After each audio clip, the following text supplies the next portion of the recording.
अस्सलाम वालेकुम। इस लेक्चर के अंदर हमने 9th क्लास की मैथमेटिक्स की न्यू बुक की एक्सरसाइज 2.4 सॉल्व करनी है।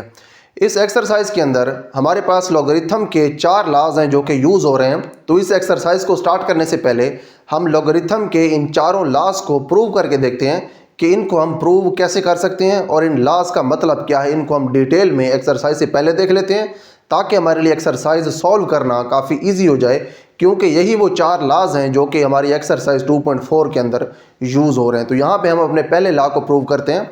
हमारे पास जो पहला लॉ है इसे हम कहते हैं प्रोडक्ट लॉ। इस प्रोडक्ट लॉ का ये मतलब है कि अगर हमारे पास बेस बी का कोई लॉगरिथम अप्लाई हो रहा हो दो नंबर्स की मल्टीप्लिकेशन के ऊपर या फिर उनके प्रोडक्ट के ऊपर, इसका नेम प्रोडक्ट लॉ इसीलिए है कि यहाँ पे जो लॉगरिथम है ये दो नंबर्स के प्रोडक्ट के ऊपर अप्लाई होता है। जब दो नंबर्स को मल्टीप्लाई करते हैं तो उसको हम प्रोडक्ट का नेम देते हैं।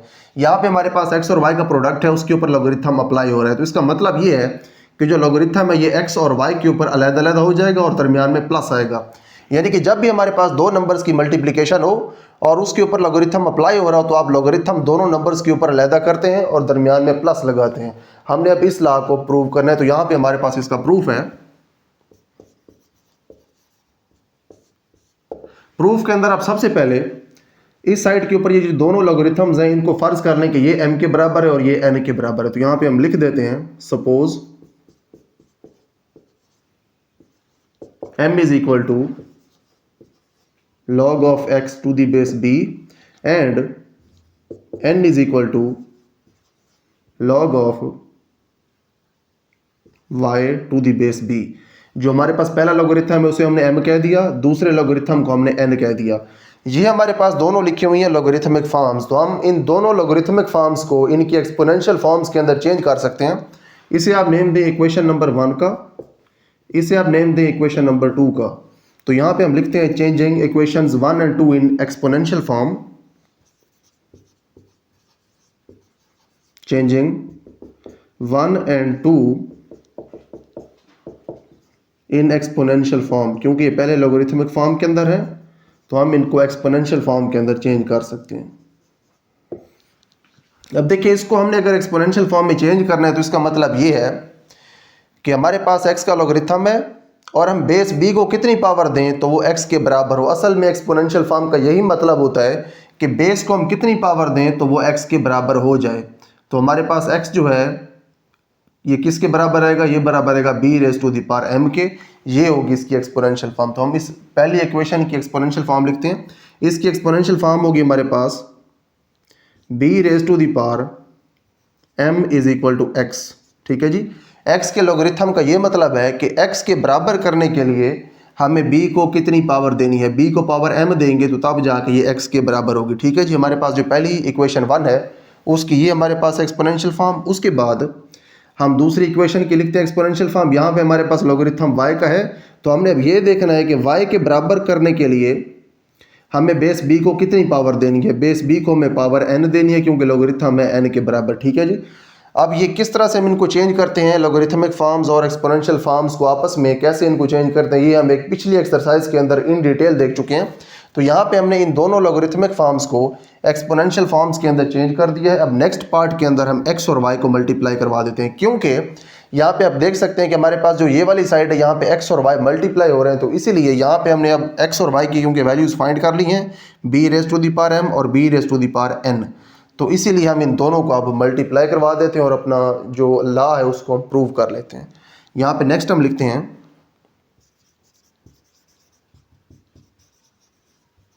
Multiplying x and y। अगर आप x और y को मल्टीप्लाई करवा दें, जैसे यहाँ पे हमने लिखा है मल्टीप्लाइंग x एंड y, तो x की ये वैल्यू है, y की वैल्यू है, इन्हें हम मल्टीप्लाई करवा देते हैं। This implies that x into Y is equal to, देखिए अगर आपने इन दोनों इक्वेशंस को मल्टीप्लाई करवाना है तो ये दोनों साइड्स आपस में मल्टीप्लाई होंगी और ये दोनों साइड्स आपस में मल्टीप्लाई होंगी। x और y मल्टीप्लाई हो जाएंगे, b raise to the power m और b raise to the power n आपस में मल्टीप्लाई हो जाएंगे। देखिए अगर ये दोनों बेसिस सेम हैं तो इनकी पावर्स ऐड हो जाएंगी, m प्लस n हो जाएगा। इसको हम आगे अब ऐसे लिख सकते हैं कि जो x y है ये बराबर है b raise to the power m plus n के। देखिए ये हमारे पास अब एक्सपोनेंशियल फॉर्म है, इसको आप अब चेंज कर दें लॉगरिथमिक फॉर्म के अंदर तो हमारे पास जो हमारा प्रोडक्ट लॉ है ये प्रूव हो जाएगा। यहाँ पे हम लिख सकते हैं चेंजिंग इन लॉगरिथमिक फॉर्म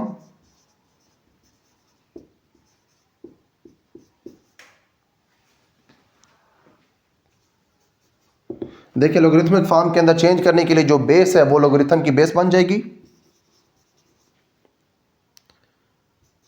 और उसके बाद लॉगरिथम आप किसका कैलकुलेट करते हैं, उस नंबर का आप लॉगरिथम कैलकुलेट कर रहे होते हैं जिसके बारे में आप देख रहे होते हैं कि बेस को कितनी पावर दें तो वो उस नंबर के बराबर हो, यानी कि लॉगरिथम हम कैलकुलेट कर रहे हैं एक्स वाई का और जो पावर होती है वो असल में होता है लॉगरिथम का आंसर। तो m प्लस n आ गया यहाँ पे हमारे पास आप देख सकते हैं कि वही साइड आ गई जो हमने एक साइड प्रूव करनी थी, दूसरी साइड हमने जो इसके इक्वल प्रूव करनी थी वो ये साइड है, तो उसकी जगह हमारे पास m प्लस n आ गया है। तो हमारे पास जो m प्लस n की वैल्यूज़ हमने पीछे सपोज की थी इक्वेशन 1 और 2 के अंदर वो हम अब यहाँ पे पुट कर देते हैं। तो यहाँ पे हम लिख सकते हैं putting values of m and n। तो यहाँ पे हमारे पास जो log of x Y to the base b है ये बराबर हो जाएगा m की वैल्यू हमारे पास ये है log of x to the base b, उसके बाद हमारे पास प्लस है और जो n है इसकी वैल्यू हमारे पास है log of y to the base b। तो यहाँ पे आप देख सकते हैं कि हमने प्रूव कर दिया कि दो नंबर्स का अगर प्रोडक्ट हो उसके ऊपर अगर log अप्लाई हो रहा है तो log दोनों नंबर्स के ऊपर अलग-अलग होता है और दरमियान में प्लस आता है। यही हमारे पास है प्रोडक्ट लॉ हमारे पास प्रूव हो गया। तो यहाँ पे हम नीचे लिख सकते हैं हैंस प्रूव्ड। जब हमारे पास कुछ भी प्रूव होता है तो नीचे हमने लाजमी लिखना होता है हैंस प्रूव्ड। तो हमारे पास प्रोडक्ट लॉ प्रूव हो गया। हम अब इसको रिपीट कर लेते हैं और ये देख लेते हैं कि हमने इसको प्रूव करने के लिए कौन से स्टेप्स किए हैं। सबसे पहले हमने जो हमारी दूसरी साइड्स के ऊपर दोनों लॉगरिथम लिखे हुए थे उनको हमने सपोज किया m और n के बराबर। उसके बाद हमने m और n वाली जो दोनों इक्वेशंस थी 1 और 2, इन दोनों इक्वेशंस को हमने लॉगरिथमिक फॉर्म से एक्सपोनेंशियल फॉर्म में चेंज कर दिया इस तरह से। उसके बाद हमने x और y को मल्टीप्लाई करवा दिया। मल्टीप्लाई हमने x और y को इसलिए करवाया है क्योंकि हमारे पास जो ओरिजिनल लॉ है उसके अंदर x और y मल्टीप्लाई हो रहे हैं, तो इसीलिए हमने x और y को मल्टीप्लाई करवाया। ये हमारे पास एक्स वाई की वैल्यू आ गई। उसके बाद हमने इस एक्सपोनेंशियल फॉर्म को लॉगरिथमिक फॉर्म में वापस इस तरह से चेंज किया। उसके बाद हमने यहाँ पे m और n की ये वाली वैल्यूज पुट की हैं, तो हमारे पास जो हमारा रिक्वायर्ड लॉ है प्रोडक्ट लॉ वो प्रूव हो गया। तो ये लॉ हमारे पास प्रूव हो गया है। इसके बाद हम अपना नेक्स्ट लॉ प्रूव करते हैं। उसके बाद नेक्स्ट है हमारे पास सेकंड लॉ ऑफ लॉगरिथम। इसको हम कोशेंट लॉ कहते हैं क्योंकि यहाँ पे हमारे पास दो नंबर्स का कोशेंट है, यानी कि दो नंबर्स अगर डिवाइड हो रहे हो तो उसके बाद लॉगरिथम उनके ऊपर अलहदा होता है लेकिन दरमियान में यहाँ पे नेगेटिव आता है। जब दोनों नंबर्स का प्रोडक्ट था तो दरमियान में प्लस था, जब दो नंबर्स डिवाइड हो रहे हो तो दरमियान में हम नेगेटिव लगाते हैं और दोनों के ऊपर हम लॉगरिथम को उसी बेस के अकॉर्डिंग अलग-अलग कर देते हैं। तो इसको हम प्रूव करते हैं। Here is our proof. यहाँ पे सबसे पहले आप उसी तरह से इन दोनों को फर्ज कर लेंगे, ये m है और ये n है। Suppose m is equal to log x to the base b and n is equal to log y to the base b। ठीक है जी, इसे हम इक्वेशन 1 कह देंगे, इसे हम इक्वेशन 2 कह देंगे। आप इनको इक्वेशन 1 और 2 कहें फिर भी ठीक है, ना कहें फिर भी ठीक है। उसके बाद हमने इन दोनों को एक्सपोनेंशियल फॉर्म्स में लिखना है, चेंजिंग इनटू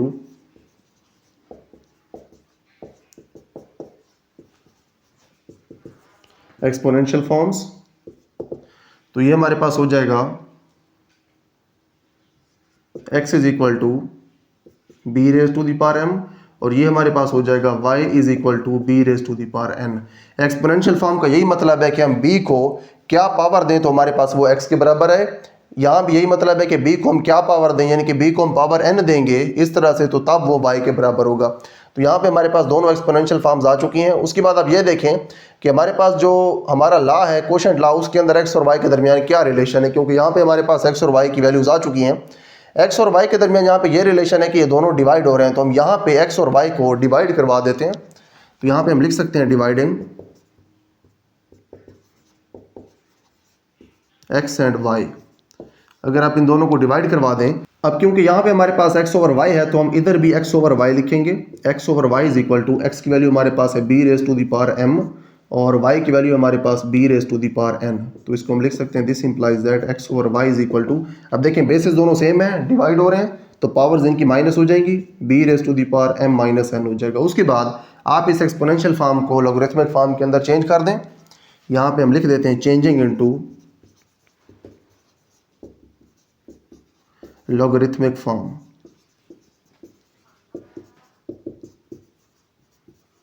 लॉगरिथमिक फॉर्म में चेंज करेंगे तो हमारे पास जो लॉगरिथम होगा उसकी बेस b बन जाएगी और किसका हम लॉगरिथम फाइंड कर रहे हैं, हम लॉगरिथम इस नंबर का फाइंड कर रहे हैं क्योंकि हम चेक कर रहे हैं कि बेस को क्या पावर दें तो वो इसके बराबर है, यानी कि x ओवर y का हम लॉगरिथम फाइंड कर रहे हैं। और पावर क्या है बेस की, जो बेस की पावर होती है वही हमारे पास लॉगरिथम का आंसर होता है। तो बेस की पावर हमारे पास है m माइनस एन, तो वो यहाँ पे लिखेंगे। उसके बाद आप m और n की ये दोनों वैल्यूज़ पुट कर दें तो हमारे पास जो लॉ है वो प्रूव हो जाएगा। यहाँ पे हम लिखते हैं putting values of m and n, तो हमारे पास जो log x over y to the base b है ये बराबर हो जाएगा, m की वैल्यू हमारे पास है log of x to the base b, उसके बाद माइनस है, उसके बाद हमारे पास log of y to the base b। तो यहाँ पे हमारे पास ये लॉ प्रूव हो चुका है। यहाँ पे दोबारा देख लेते हैं कि हमने क्या प्रोसीजर किया है। सबसे पहले हमने इन दोनों को सपोज कर लिया m और n के बराबर, उसके बाद हमने इन दोनों को एक्सपोनेंशियल फॉर्म में लिख लिया। फिर हमने ये देखा कि x और y के दरमियान क्या रिलेशन है, इनके दरमियान ये रिलेशन था कि दोनों डिवाइड हो रहे हैं, इसीलिए हमने इस x और इस y को डिवाइड करवा दिया। उसके बाद ये हमारे पास एक्सपोनेंशियल फॉर्म थी, इसको हमने फिर लॉगरिथमिक फॉर्म में चेंज किया। उसके बाद हमने यहाँ पे m और n की वैल्यूज़ पुट कर दी यहाँ से देख के, तो हमारे पास जो लॉ है जिसको हमने प्रूव करना था कोशेंट लॉ, वो हमारे पास प्रूव हो गया। तो यहाँ पे हम लिख सकते हैं हैंस प्रूव्ड कि हमारा जो कोशेंट लॉ है वो प्रूव हो गया। तो ये हमारे पास दूसरा लॉ था लॉगरिथम का, प्रूव हो गया। इसके बाद हम इसका थर्ड लॉ प्रूव करते हैं। उसके बाद नेक्स्ट हमारे पास लॉगरिथम का थर्ड लॉ है, इसे हम पावर लॉ कहते हैं। इस पावर लॉ का मतलब ये है कि अगर हमारे पास x के ऊपर कोई पावर हो, यानी कि जिस नंबर का हम लॉगरिथम ले रहे हैं उसके ऊपर अगर कोई पावर है तो वो पावर लॉगरिथम से पहले आ जाती है। तो इसको हम प्रूव करते हैं। Here is it's proof. सबसे पहले आप इस लॉगरिथम को m के बराबर फर्ज कर लें। Suppose m is equal to log of x to the base b, इसको आप एक्सपोनेंशियल फॉर्म में लिख दें। This implies that exponential form इसकी क्या होगी, वो ये होगी कि हमारे पास जो x है वो बराबर हो जाएगा b raise to the power m के। ठीक है जी। इसी तरह से एक्सपोनेंशियल फॉर्म में चेंज करते हैं कि b को हम क्या पावर दें तो वो x के बराबर हो जाए, b को पावर m देनी पड़ेगी तो तब जाके वो x के बराबर होगा। उसके बाद आप यहाँ पे ये देखेंगे जो x है उसका यहाँ पे क्या रोल है हमारे लॉ के अंदर। हमारे इस पावर लॉ के अंदर x का ये रोल है कि इस x की यहाँ पे है पावर, तो x की क्योंकि पावर n है तो आप यहाँ पे भी x की पावर n ले लें। लेकिन हमने यहाँ पे अगर x की पावर n लेनी है तो सिर्फ यहाँ पे नहीं ले सकते, इधर भी हमें पावर n लेनी पड़ेगी। तो हम दोनों साइड्स के ऊपर पावर n ले लेते हैं। This implies that x raise to the power n is equal to bm raise to the power n। ठीक है जी। दोनों साइड्स के ऊपर हमने पावर n अप्लाई कर दी, तो इसको हम लिख सकते हैं x raise to the power n is equal to b raise to the power nm। ठीक है जी। बाहर वाली पावर जो है वो अंदर वाली पावर के साथ मल्टीप्लाई हो जाती है, तो इसको हम लिख सकते हैं nm। उसके बाद आप इसको लॉगरिथमिक फॉर्म में चेंज करें। यहाँ पे एक्सपोनेंशियल फॉर्म में है, लॉगरिथमिक फॉर्म के अंदर इसको हम चेंज करें तो ये फिर ऐसे हो जाएगा। This implies that logarithmic form का ये मतलब है कि हमारे पास जो बेस b है उसको हम पावर देंगे अगर nm तो तब जाके वो x raise to the power n के बराबर होगा। ठीक है जी। इस एक्सपोनेंशियल फॉर्म से लॉगरिथमिक फॉर्म में चेंज करने का यही मतलब है कि बेस को हम पावर देंगे nm तो तब जाके ये बेस बराबर होगी इस नंबर के। ठीक है जी। हमने एक्सपोनेंशियल फॉर्म को लॉगरिथमिक फॉर्म में चेंज कर दिया। उसके बाद आप यहाँ पे वैल्यूज पुट कर दी जिसकी पुट करनी है। n तो यहाँ पे हमारे पास लॉ के अंदर मौजूद है तो n की वैल्यू हम पुट नहीं कर सकते, वैल्यू हम पुट करेंगे m की, क्योंकि m हमने खुद से फ़र्ज़ किया था। जो चीज़ आपने खुद से फ़र्ज़ की थी m उसकी वैल्यू यहाँ पे पुट कर दें। यहाँ पे हम लिख देते हैं पुटिंग वैल्यू ऑफ m की जो वैल्यू है वो अब यहाँ पे पुट करें। This implies that log of x raise to the power n to the base b is equal to n वैसे ही आ जाएगा, और m की वैल्यू आपने यहाँ से देखनी है log of x to the base b। तो यहाँ पे देखिए हमने क्या किया, यहाँ पे हमने सबसे पहले इस लॉगरिथम को m के बराबर फ़र्ज़ किया, उसके बाद हमने इसको चेंज कर दिया एक्सपोनेंशियल फॉर्म के अंदर, उसके बाद हमने दोनों साइड्स के ऊपर पावर n अप्लाई कर दी, उसके बाद हमने इस एक्सपोनेंशियल फॉर्म को इस लॉगरिथमिक फॉर्म में लिख दिया, उसके बाद हमने m की वैल्यू पुट कर दी, तो हमारे पास जो लॉ है वो प्रूव हो गया है। इस लॉ के अंदर ये बताया हुआ कि अगर किसी भी नंबर के ऊपर लॉगरिथम के अंदर पावर हो तो वो पावर लॉगरिथम से पहले आ जाती है। ठीक है, तो हमारे पास ये लॉ प्रूव हो गया, तो हम यहाँ पर लिख सकते हैं हैंस प्रूव्ड। तो हमारे पास ये लॉ प्रूव हो गया। इसके बाद हम अपना लास्ट और फोर्थ लॉ प्रूव करते हैं। उसके बाद नेक्स्ट हमारे पास हमारा फोर्थ और लास्ट लॉ ऑफ लॉगरिथम है, इसे हम कहते हैं चेंज ऑफ बेस लॉ। यहाँ पे हमने ये देखना है कि हम किस तरह से बेस को चेंज कर सकते हैं लॉगरिथम के अंदर। देखिए यहाँ पे हमारे पास लॉगरिथम की बेस इस साइड के ऊपर b है, लेकिन इस साइड के ऊपर लॉगरिथम की बेस a हो गई है, ठीक है। अब ये जो a है ये कोई स्पेसिफिक a नहीं है, हम यहाँ पे कोई भी नंबर लिख सकते हैं। इसका मतलब ये है कि अगर हमारे पास किसी नंबर x का लॉगरिथम हो टू द बेस b और हम इस बेस b को चेंज करना चाहते हैं, कोई भी अपनी मर्जी का नंबर हम यहाँ पे बेस के तौर पर लिखना चाहते हैं, तो सबसे पहले हमें एक लॉगरिथम के दो लॉगरिथम बनाने पड़ेंगे। जो हमारे पास न्यूमरेटर के अंदर लॉगरिथम होगा वो होगा x का लॉगरिथम और नीचे हमारे पास इस बेस b का लॉगरिथम होगा। और उसके बाद हम जो भी नंबर इसको बेस देना चाहें वो हम यहाँ पे इसको बेस दे सकते हैं। यहाँ पे फॉर एग्जांपल हमारे पास है log of 5 to the base 3, तो हम यहाँ पे ऐसे लिख सकते हैं log of 5 और नीचे लिखेंगे log of 3। यहाँ पे हम बेसिस दोनों अपनी मर्जी की लिख सकते हैं, यहाँ पे हम 4 लिख सकते हैं, इधर भी 4 लिख सकते हैं, इधर भी 6 लिख सकते हैं, इधर भी 6 लिख सकते हैं। इसका मतलब ये है कि यहाँ पे अगर हमने बेस 6 लिखनी है तो फिर हमने बेस 6 इधर भी लिखनी है। ऐसा नहीं है कि यहाँ पे हम बेस कोई और लिख दें, यहाँ पे हम बेस कोई और लिख दें, ये दोनों बेसिस आपस में बराबर होनी चाहिए। पहला रूल ये है कि x हमारे पास यहाँ पे होना चाहिए, यानी कि जो नंबर यहाँ पे जिसका पहले लॉगरिथम कैलकुलेट हो रहा है उसका लॉगरिथम ऊपर होना चाहिए और नीचे हमारे पास बेस का लॉगरिथम होना चाहिए। उसके बाद हम ये बेस जो है अपनी मर्जी के इन दोनों लॉगरिथम्स के अंदर लगा सकते हैं। इस तरह से हम बेसिस को चेंज करते हैं। तो आइए अब हम इस लॉ का प्रूफ देखते हैं। Here is our proof। सबसे पहले आप इस लॉगरिथम को m के बराबर फर्ज करें। Suppose m is equal to log of x to the base b। इसको आप एक्सपोनेंशियल फॉर्म में चेंज करें। Changing in exponential form.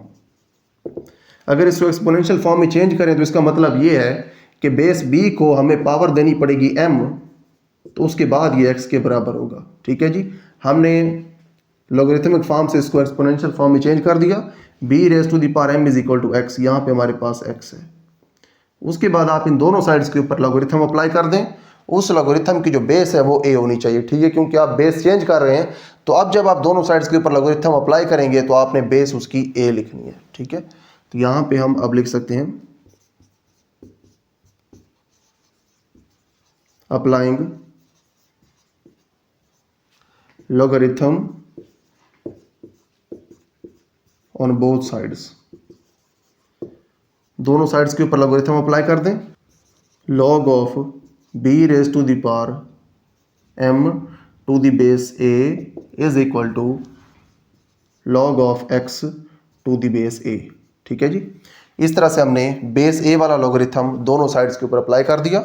उसके बाद हमने इससे पहले जो लॉ पढ़ा है जिसको हमने पावर लॉ कहा था, उस पावर लॉ के अंदर हमने ये देखा था कि हमारे पास अगर किसी भी नंबर के ऊपर लॉगरिथम के अंदर पावर आ जाए तो वो पावर लॉगरिथम से पहले आ जाती है। तो हमने यहाँ पे पावर लॉ अप्लाई करना है। यहाँ पे हम लिख सकते हैं कि इसकी जो पावर है वो पहले आ जाएगी m। This implies that m into log of b to the base a is equal to this one, यानी कि log of x to the base a। और यहाँ पे हमने जो लॉ यूज़ किया वो भी लिख दें ब्रैकेट में, पावर लॉ हमने यहाँ पे यूज़ किया है लॉगरिथम का। उसके बाद देखिए हमारे पास जो log of b to the base a है इसे आप दूसरी साइड के ऊपर डिवाइड करवा दें, क्योंकि यहाँ से अगर इसको हमने ख़त्म करना है तो दोनों साइड्स के ऊपर डिवाइड करवाना पड़ेगा। यहाँ से ख़त्म हो जाएगा, उधर जाके डिवाइड हो जाएगा। तो यहाँ पे हम लिख सकते हैं this implies that m into log of b to the base a is equal to log of x to the base a। दोनों साइड्स के ऊपर आप इससे डिवाइड करवा दें log of b to the base a से, और इधर भी डिवाइड करवा दें। यहाँ से ये दोनों ख़त्म हो जाएंगे। यहाँ से हमें मिल जाएगा m is equal to log of x to the base a over log of b to the base a। उसके बाद आप m की ये वैल्यू पुट कर दें जो आपने ऊपर सपोज की थी। यहाँ पे हम लिख सकते हैं दिस इंप्लाइज दैट m की जगह उसकी वैल्यू लिखें log of x to the base b is equal to this one, log of x to the base a over log of b to the base a, ठीक है। ये हमारे पास हमारा change of base law prove हो गया है। तो चेंज ऑफ बेस लॉ जो हमारे पास है इसको हमने कैसे प्रूव किया, इसको हम दोबारा रिपीट कर लेते हैं। यहाँ पे सबसे पहले हमने इस लॉगरिथम को m के बराबर फ़र्ज कर लिया, फिर हमने उसको एक्सपोनेंशियल फॉर्म में चेंज कर दिया। उसके बाद हमने दोनों साइड्स के ऊपर लॉगरिथम अप्लाई कर दिया। लॉगरिथम अप्लाई करना है बेस a वाला, क्योंकि हमारे पास जो ये हमने सपोज किया था, ये तो हमने बेस बी वाला लॉगरिथम यहाँ पे सपोज कर लिया। हमारे पास जो ए बेस वाला लॉगरिथम है वो हमें चाहिए था, तो इसलिए हमने दोनों साइड्स के ऊपर बेस ए वाला लॉगरिथम अप्लाई किया। उसके बाद हमने यहाँ पे पावर रूल अप्लाई करके इसकी पावर को पहले लिख दिया। उसके बाद हमने इसको दोनों साइड्स के ऊपर डिवाइड करवा दिया, तो हमारे पास यहाँ पे सिर्फ m बच गया था। m की हमने यहाँ से वैल्यू पुट कर दी, तो हमारे पास जो required change of base law है वो प्रूव हो गया। तो यहाँ पे हम लिख सकते हैं हैंस प्रूव्ड। अब देखें जो हमारा चेंज ऑफ बेस लॉ है इसकी हम यहाँ पे एक एप्लीकेशन भी देख लेते हैं। फॉर एग्जांपल यहाँ पे हमारे पास है log of 5 to the base 2, और मैं ये चाहता हूँ कि मैं यहाँ पे बेस 10 लेके आ जाऊँ, 2 बेस को ख़त्म कर दूँ। अगर हमने बेस 10 लेके आनी है तो उसके लिए सबसे पहले मुझे इन दोनों के जो लॉगरिथम्स हैं वो अलग अलग करने पड़ेंगे। ऊपर हमें 5 का लॉगरिथम लिखना है और नीचे हमें 2 का लॉगरिथम लिखना पड़ेगा, और उसके बाद इन दोनों की बेस हमें 10 करनी पड़ेगी। ठीक है जी। इस बात का ख्याल रखना है कि यहाँ पे अगर बेस 10 है तो यहाँ भी बेस 10 होनी चाहिए, यहाँ पे अगर बेस 8 है तो यहाँ भी बेस 8 होनी चाहिए, यहाँ पे बेस 6 है तो यहाँ भी बेस 6 होनी चाहिए। इस तरह से हमने बेस 2 से बेस 10 के ऊपर इसको चेंज कर दिया बेस को, और ये दोनों बेसेस सेम भी होनी चाहिए। ये बात बड़ी इंपॉर्टेंट है, इसको मैं बार बार दोहरा रहा हूँ कि अगर आपने 2 से 10 बेस में चेंज करना है तो यहाँ पे 5 का लॉगरिथम, नीचे फिर 2 का लॉगरिथम, और दोनों लॉगरिथम्स की बेस 10 होनी चाहिए। बेस को आपने डिफरेंट नहीं रखना। तो इस तरह से आपने बेसिस को चेंज करना है। ये हमारे पास चेंज ऑफ बेस लॉ था, इसको भी हमने प्रूव कर दिया है। यहाँ पे हमारे पास लॉगरिथम के चारों लॉज प्रूव हो गए हैं। इसके बाद हम अपने एक्सरसाइज 2.4 को सॉल्व करते हैं जिसके अंदर ये चारों लॉज यूज होंगे। उसके बाद नेक्स्ट हमारे पास एक्सरसाइज 2.4 है। इस एक्सरसाइज के अंदर हमने वो लॉज यूज करने जो हमने इस एक्सरसाइज से पहले प्रूव किए हैं। तो हमारे पास क्वेश्चन नंबर 1 है, without using calculator evaluate the following. आपने इन फॉलोइंग एक्सप्रेशंस को, जो कि लॉगरिथमिक एक्सप्रेशंस हैं जिनके अंदर लॉगरिथम्स यूज़ किए हुए हैं, इनको आपने इवेल्युएट करना है विदाउट यूजिंग द कैलकुलेटर। हमने यहाँ पे कैलकुलेटर भी यूज़ नहीं करना और हमने यहाँ पे टेबल भी यूज़ नहीं करना। तो फिर हमने यूज़ क्या करना है? असल में हमने यहाँ पे वो लॉज यूज़ करने हैं जो हमने इस एक्सरसाइज से पहले प्रूव किए हैं। तो आइए इसको हम स्टार्ट करते हैं। हमारे पास जो क्वेश्चन नंबर 1 का पहला पार्ट है, इसके अंदर देखिए बेसिस दोनों सेम है और दोनों जो लॉगरिथम्स हैं वो माइनस हो रहे हैं। लॉगरिथम्स माइनस उस वक्त होते हैं जब हमारे पास ये दोनों नंबर जिनके लॉगरिथम्स हैं ये डिवाइड हो रहे हैं, उस वक्त इनके लॉगरिथम्स माइनस होते हैं। तो यहाँ पे हम अपना कोशेंट लॉ अप्लाई करते हैं। तो इसको हम लिख सकते हैं, इसका सोल्यूशन जो है वो बराबर है हमारे पास log of 18/9 to the base 2। ठीक है जी। हमने जो दो लॉग्स लिखे हुए थे इनको हमने एक लॉग बना दिया क्योंकि दोनों लॉगरिथम्स की बेस सेम थी और माइनस हो रहे थे। जब बेस सेम हो और लॉगरिथम्स माइनस हो रहे हो तो इसका मतलब ये है कि यहाँ पे कोशेंट लॉ अप्लाई हुआ है और ये दोनों नंबर्स डिवाइड हो रहे थे। तो हमने इसको वापस इसकी ओरिजिनल फॉर्म में लिख दिया। 18 और 9 को आप डिवाइड करवा सकते हैं, 9 2s are 18। तो इसको आप लिख सकते हैं log of 2 to the base 2। अब देखिए आप 2 को क्या पावर दें तो वो 2 के बराबर होगा, 2 को आप पावर 1 देंगे तो तब वो 2 के बराबर हो जाएगा, यानी कि इस लॉ का आंसर है हमारे पास 1। तो हमारे पास ये रूल भी है कि अगर दोनों ये नंबर और ये बेस दोनों बराबर हो जाएं तो हमारे पास आंसर 1 आता है। तो हमारे पास जो पहला पार्ट है इसका आंसर 1 आ गया है। कैलकुलेटर और टेबल को यूज़ किए बगैर हमने लॉगरिथम के लॉ को यूज़ करके प्रूव कर दिया कि इसका आंसर हमारे पास 1 है। तो इस तरह से आपने लॉगरिथम के लॉज को यहाँ पे यूज़ करना है। हमारे पास दूसरा पार्ट है, इसके अंदर हमारे पास दूसरा हमारा एक लॉ यूज़ हो रहा है। यहाँ पे हमारे पास यूज़ हो रहा है हमारा प्रोडक्ट लॉ। प्रोडक्ट लॉ का ये मतलब है कि लॉगरिथम्स की बेस सेम होती है और दो लॉगरिथम्स उस वक्त ऐड होते हैं जब ये दोनों नंबर्स आपस में मल्टीप्लाई हो रहे हो। तो हम इसको वापस इसकी ओरिजिनल फॉर्म में लिख देते हैं। तो इसको हम लिख सकते हैं this is equal to, logarithm 1 हो जाएगा, बेस यही आनी है लॉगरिथम की 2, और उसके बाद ये दोनों नंबर्स आपस में मल्टीप्लाई हो जाएंगे।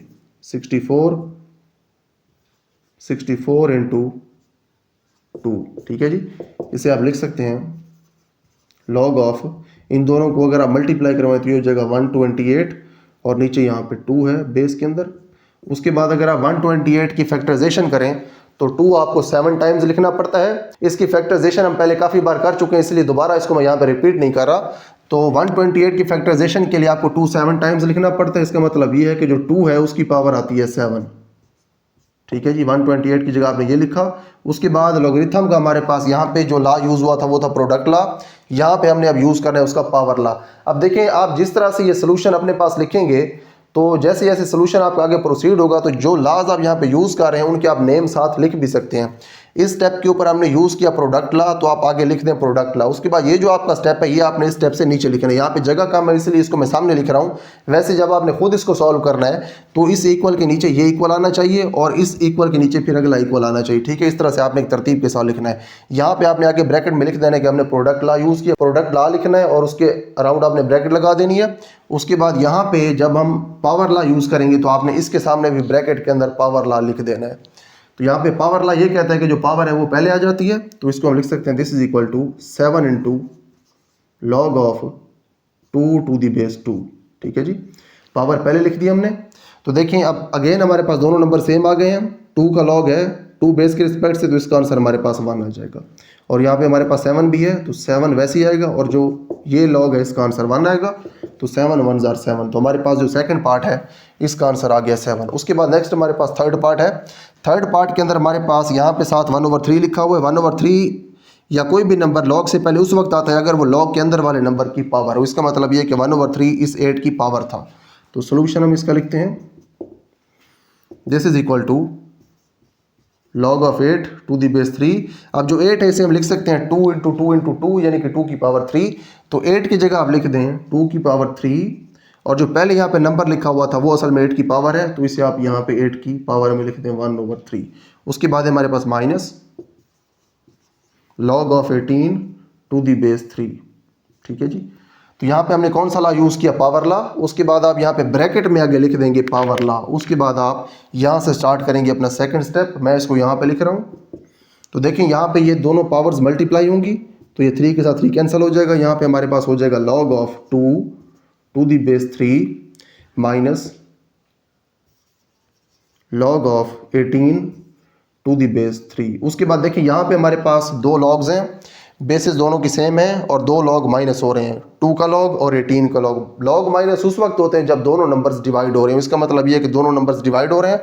यहाँ पे क्वोशंट लॉ अप्लाई हो रहा है। This is equal to log of 2/18 to the base 2। जब आपने ये स्टेप करना है तो इसके आगे आपने ब्रैकेट में लिखना है क्वोशंट लॉ यहाँ पे अप्लाई हुआ है, और उसके बाद आपने नीचे इसका अगला स्टेप करना है जो मैं आगे लिख रहा हूँ। 2 और 18 को आप डिवाइड करवा सकते हैं, 2 9 जार 18, तो आप लिख सकते हैं log of 1/9 to the base 3। 9 को आप लिख सकते हैं 3 इंटू 3 यानी कि 3 रेज टू दी पावर 2। 9 की जगह आप लिख सकते हैं 3 रेज टू दी पावर 2, और बेस यहाँ पे हमारे पास 3 है। उसके बाद 3 को अगर आप ऊपर लेके आए तो इसकी जो पावर है नेगेटिव हो जाएगी, बेस वही 3 आएगी। यहाँ पे आ जाएगा 3 रेज टू दी पावर -2। उसके बाद यहाँ पे आपने अप्लाई करना है पावर रूल। पावर को आप पहले लें और लोगरिथम को आप वैसे लिखें, log of 3 to the base 3। अब देखें जब हमारे पास लॉग आ जाए किसी नंबर का उसी बेस के रिस्पेक्ट से, तो इसका आंसर फिर 1 आता है।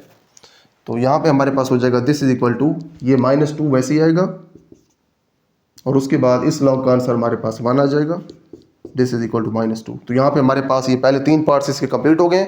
इसके बाद हम इसके नेक्स्ट पार्ट्स को सॉल्व करते हैं। उसके बाद नेक्स्ट हमारे पास क्वेश्चन नंबर 1 का 4th पार्ट है, तो आइए इसको हम सॉल्व करते हैं। Here is our solution. इसमें आप सबसे पहले यहाँ पे जो 2 लिखा हुआ है इसको आप वापस अपनी जगह पे ले जाएं, तो ये पावर में चला जाएगा। 2 की पावर यहाँ पे हमारे पास 2 हो जाएगी।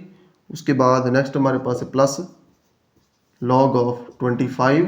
तो 2 की पावर 2 का मतलब है 4, log of 4 plus log of 25। देखें लॉग्स अलहदा हैं, दरमियान में प्लस है। इसका मतलब ये है कि जिनके ये लॉग्स हैं वो दोनों नंबर्स आपस में मल्टीप्लाई हो रहे हैं। तो यहाँ पे हम लिख सकते हैं this is equal to log of 4 into 25। अब देखें यहाँ पे बेस मेंशन नहीं की हुई। जब बेस नीचे मेंशन नहीं की होती तो इसका मतलब है बेस 10 होती है।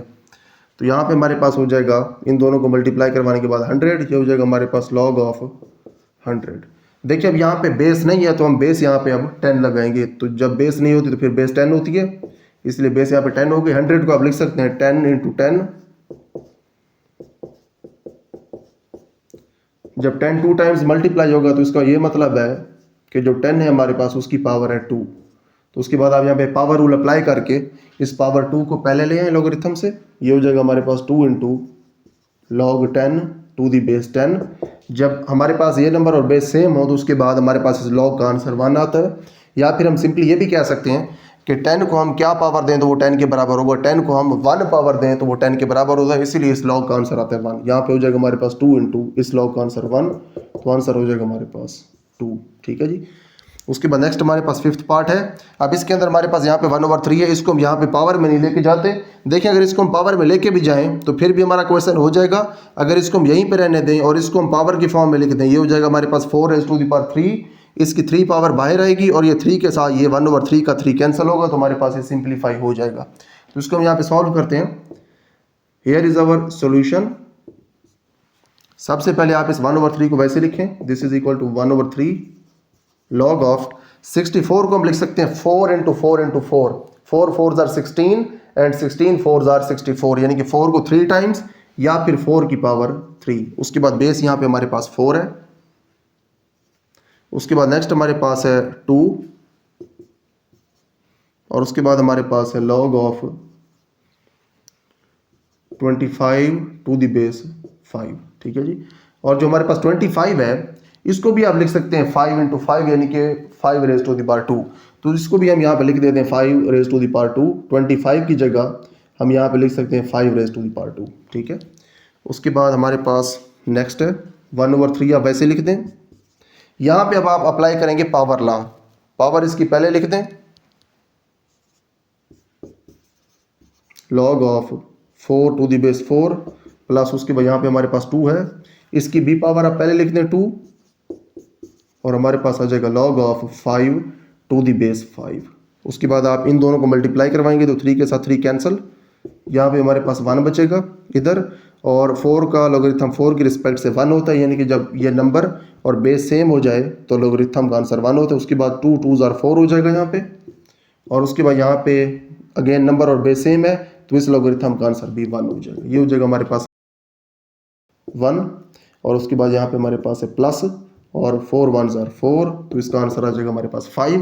तो यहाँ पे हमारे पास इसके 5 पार्ट्स क्वेश्चन नंबर 1 के कंप्लीट हो गए। इसके बाद हम इसका लास्ट पार्ट सॉल्व करते हैं। उसके बाद नेक्स्ट हमारे पास क्वेश्चन नंबर 1 का लास्ट पार्ट है, इसको हम सॉल्व करते हैं। Here is our solution. This is equal to log of 12 to the base 3 plus log of, ये जो 0.25 है इसका आप डेसिमल पॉइंट खत्म कर सकते हैं, 25 लिख सकते हैं, डेसिमल के नीचे 1 और आगे 2 डिजिट्स हैं तो आप 2 जीरोस लगा दें, और यहाँ पे बेस है 3। ठीक है जी। इन दोनों को आप सिंप्लीफाई भी कर सकते हैं। जो 25 वाला टेबल है वो 4 टाइम्स जाएगा 100 के ऊपर, तो 1/4 यहाँ पे आंसर आएगा। This is equal to log of 12 to the base 3 plus log of 1/4, यहाँ पे log है, log of 1/4 to the base 3। अब देखिए यहाँ पे 2 लॉग्स हैं, दोनों लॉग ऐड हो रहे हैं और दोनों की बेसिस हैं सेम। इसका मतलब यह है कि ये दोनों नंबर्स मल्टीप्लाई हो जाएंगे और इनका लॉग 1 हो जाएगा। तो यहाँ पे हम लिख सकते हैं this is equal to log of 12 into 1/4 to the base 3। अब 4 वाला टेबल आप 12 के ऊपर भेज सकते हैं 3 टाइम्स, 4 3s are 12, तो इसको आप लिख सकते हैं log ऑफ 3, क्योंकि यहाँ पे 3 बच जाएगा और यहाँ पे बेस नीचे है 3। जब नंबर और बेस दोनों सेम हो जाए तो उसके बाद आंसर हमारे पास 1 होता है, क्योंकि इस बेस 3 को हम पावर 1 देंगे तो तब जाके ये 3 के बराबर होगा। तो हमारे पास इस लास्ट पार्ट का जो आंसर है वो 1 है। तो यहाँ पे हमने क्वेश्चन नंबर 1 के अंदर कैलकुलेटर और टेबल दोनों को यूज़ किए बगैर अपने लॉगरिथमिक एक्सप्रेशंस के आंसर्स फाइंड कर लिए हैं। तो इस तरह से आपने लॉगरिथम के लॉज को यूज़ करना है और लॉगरिथम के लॉज को यूज़ करके आपने लॉगरिथमिक एक्सप्रेशंस को सिंप्लीफाई करके उनके आंसर्स निकाल लेने। तो यहाँ पे हमारे पास क्वेश्चन नंबर 1 कंप्लीट हो गया है। इसके बाद हम क्वेश्चन नंबर 2 को सॉल्व करते हैं। उसके बाद नेक्स्ट हमारे पास क्वेश्चन नंबर 2 है। इस क्वेश्चन नंबर 2 के अंदर हमने लॉगरिथम के लॉज को यूज करके लॉगरिथमिक एक्सप्रेशंस को सिंगल लॉगरिथम की फॉर्म में लिखना है। यहाँ पे हमारे पास जो लॉगरिथमिक एक्सप्रेशंस हैं उनके अंदर एक से ज़्यादा लॉगरिथम्स दिए हुए हैं, तो हम यहाँ पे लॉगरिथम के लॉज को यूज करके इनको सिंगल लॉगरिथम में चेंज करेंगे। तो हमारे पास क्वेश्चन नंबर 2 है राइट एज सिंगल लॉगरिथम। हमारे पास इसका पहला पार्ट है, इसको हम सिंगल लॉगरिथम में अगर चेंज करना चाहते हैं तो उसके लिए सबसे पहले हमें यहाँ पे सिर्फ लॉग्स चाहिए, एक लॉग इधर चाहिए, दूसरा लॉग हमें इधर चाहिए, यानी कि ये जो साथ इनके नंबर्स लिखे हुए हैं ये नंबर्स हमने यहाँ पे ख़त्म करने हैं। तो ये नंबर्स यहाँ पे आते कैसे हैं, हम ये जानते हैं कि लॉगरिथम का जो पावर लॉ है वो ये कहता है कि अगर इस नंबर की कोई पावर हो तो वो स्टार्ट में आती है, उसी तरह से इस नंबर की कोई पावर हो तो वो भी स्टार्ट में आती है। तो हमने ये जो नंबर स्टार्ट में लिखे हुए हैं इनको हमने वापस अपनी जगह पे लेके जाना है, यानी कि इनकी ओरिजिनल पोजीशन है इन नंबर्स की पावर, तो 2 3 की पावर बन जाएगी और 1/2 पावर बन जाएगी 25 की। तो इनको हम अपनी ओरिजिनल पोजीशन के ऊपर लिखते हैं सबसे पहले। Here is our solution. उसके लिए हमारे पास ये हो जाएगा log ऑफ 25 और इसके ऊपर पावर हो जाएगी 1/2 उसके बाद हमारे पास प्लस log ऑफ 3 और इसके ऊपर पावर हो जाएगी 2। उसके बाद जो 25 है इसको हम लिख सकते हैं 5 इंटू 5 यानी कि 5 रेज टू द पावर 2। इसको फिर हम चेंज कर देंगे, this is equal to log of 5 raise to the power 2, ऊपर इसके जो ओवरऑल पावर है वो है 1/2। उसके बाद हमारे पास प्लस log ऑफ, अब देखिए 3 रेज टू द पावर 2 का मतलब ये है कि 3 ने अब 2 टाइम्स मल्टीप्लाई होना, यानी कि 3 3s are 9, तो इसकी जगह हमारे पास यहाँ पे 9 आ जाएगा। दिस इज इक्वल टू, यहाँ पे हमारे पास 2 के साथ 2 कैंसिल हो जाएगा, सिर्फ 5 बचेगा। ये हो जाएगा हमारे पास log of 5 plus log of 9। उसके बाद हम ये जानते हैं कि अगर हमारे पास log की बेस सेम हो और दरमियान में प्लस हो तो इसका मतलब ये है कि log ओरिजिनली 1 था और ये दोनों नंबर्स आपस में मल्टीप्लाई हो रहे थे, यानी कि हमने अब इन दो लॉग्स को एक लॉग की फॉर्म में लिखना है by using the product law. Product law ये कहता है कि अगर हमारे पास दो लॉगरिथम्स ऐड हो रहे हो तो इसका ये मतलब है कि दोनों नंबर्स मल्टीप्लाई हो रहे थे, उनका लॉगरिथम सेम था, इसीलिए यहाँ पे लॉगरिथम्स उनके अलग हो गए और दरमियान में प्लस है। अब यहाँ पे देखें बेस मेंशन नहीं की हुई, इसका मतलब ये है कि यहाँ पे बेस 10 है, तो अब यहाँ पे इसका लॉगरिथम 1 बना सकते हैं और इन दोनों को हम मल्टीप्लाई करवा सकते हैं। log ऑफ 5 इंटू 9, ठीक है जी, ये हो जाएगा हमारे पास log ऑफ 45, ठीक है जी, 5 9s are 45। तो हमने यहाँ पे इस लॉगरिथमिक एक्सप्रेशन को सिंगल लॉग की फॉर्म में चेंज कर दिया है। तो हमारे पास उसके बाद पार्ट नंबर 2 है। अब देखिए यहाँ पे हमारे पास जो लॉग्स दोनों लिखे हुए हैं इनके सामने कोई नंबर नहीं है, तो हम यहाँ पे अब डायरेक्टली लॉगरिथम का लॉ यूज़ कर सकते हैं। यहाँ पे हम लॉगरिथम का जो लॉ यूज़ करेंगे वो है कोशेंट लॉ। कोशेंट लॉ के मुताबिक अगर हमारे पास लॉगरिथम 1 हो और दो नंबर्स आपस में डिवाइड हो रहे हो तो फिर इसका मतलब ये होता है कि हमने दोनों के लॉग्स अलग करने होते हैं और दरमियान में हमने माइनस लगाना होता है। तो देखें दरमियान में माइनस था तो इसका मतलब ये है कि हमने इस लॉग को इसकी ओरिजिनल फॉर्म में लेके आना था। तो इस तरह से लेके आएंगे कि लॉग को हम 1 बना देंगे और दरमियान में जो माइनस है इसकी वजह से इस नंबर को और इस नंबर को हम डिवाइड करवा देंगे, ठीक है। इसको अब फिर फर्दर हम सिंप्लीफाई करते हैं। This is equal to log of 9। अब जो 1/3 है ये पूरी फ्रैक्शन 9 के ऊपर इस तरह से डिवाइड हो रही है, 9 डिवाइडेड बाय 1/3, ठीक है, जिसको हम ऐसे लिख सकते हैं ताकि आगे हमारे लिए जो सिंप्लीफिकेशन है वो थोड़ी ईजी हो जाए। अब देखिए यहाँ पे 1/3 क्योंकि 9 के ऊपर डिवाइड हो रहा था तो इसलिए हमने 9 डिवाइडेड बाय 1/3 लिख दिया।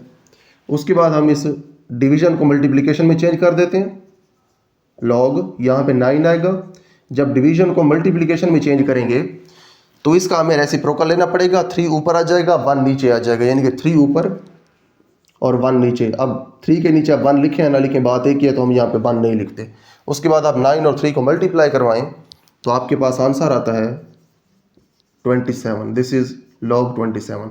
तो देखिए हमारे पास जो ओरिजिनल क्वेश्चन था उसके अंदर 2 लॉग्स थे, हमने इसको सिंप्लीफाई करके या फिर लॉगरिथम का लॉ यूज़ करके सिंगल लॉगरिथम के अंदर चेंज कर दिया। तो यहाँ पे हमने प्रोडक्ट लॉ यूज़ किया है और यहाँ पे हमने कोशेंट लॉ यूज़ किया है। तो इस तरह से हमने इन एक्सप्रेशंस को सिंगल लॉगरिथम की फॉर्म में लिख दिया। तो यहाँ पे हमारे पास इसके 2 पार्ट्स कंप्लीट हो गए हैं। इसके बाद हम इसका थर्ड पार्ट सॉल्व करते हैं। उसके बाद नेक्स्ट हमारे पास क्वेश्चन नंबर 2 का थर्ड पार्ट है।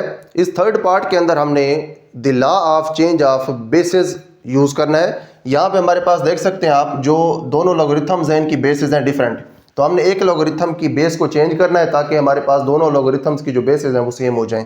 तो हमारे पास इस लॉगरिथम की बेस a है, इस लॉगरिथम की बेस है 5, तो हम इस लॉगरिथम की बेस भी 5 की बजाय a बना लेते हैं ताकि इनकी जो बेसिस हैं वो सेम हो जाएं।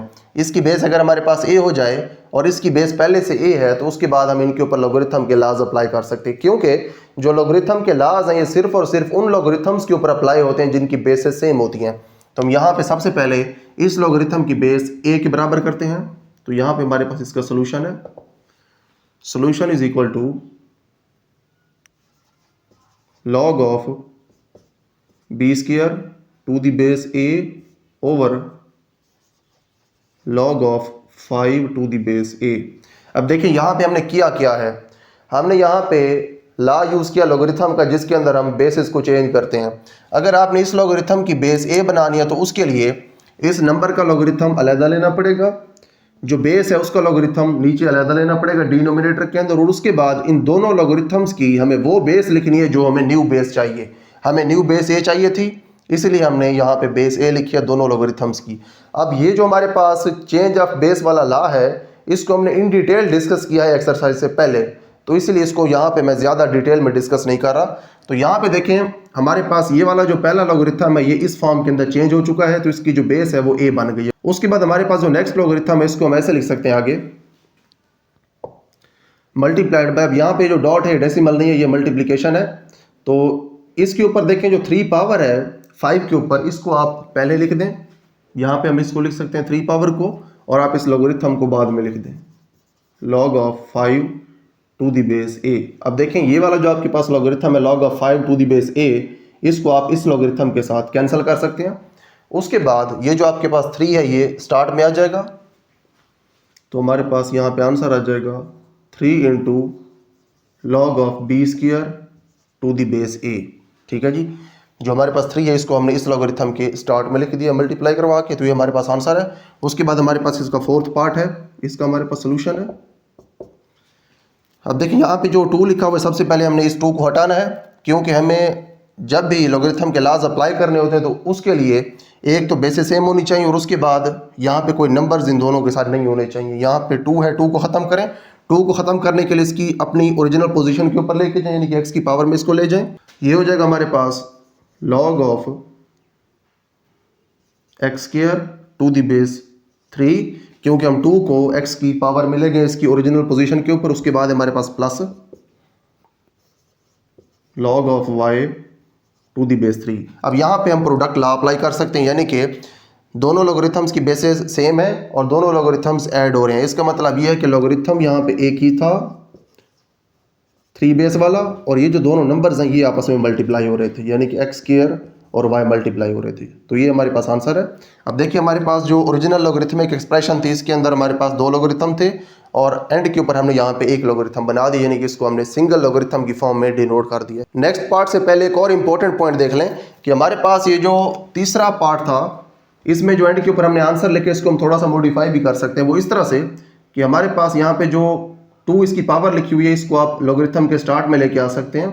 तो ये हो जाएगा 3 इंटू 2 और साथ हो जाएगा log of b to the base a। ठीक है जी, इन दोनों को मल्टीप्लाई करवाएंगे तो आंसर हमारे पास 6 आएगा, 6 into log of b to the base a, ये हमारे पास आंसर होगा। इसको भी आप आंसर लिख सकते हैं, आप आंसर को इस फॉर्म में भी लिख सकते हैं, दोनों आंसर्स आपके ठीक है। एक तीसरी भी इसकी फॉर्म हो सकती है कि आप इस 3 को इसकी पावर में ले जाएं। अगर 3 को आप इसकी पावर में ले जाएंगे तो उसके बाद ये बाहर वाली पावर 3 और अंदर वाली पावर 2 मल्टीप्लाई होकर 6 हो जाएंगे, यानी कि log of b raise to the power 6 to the base a।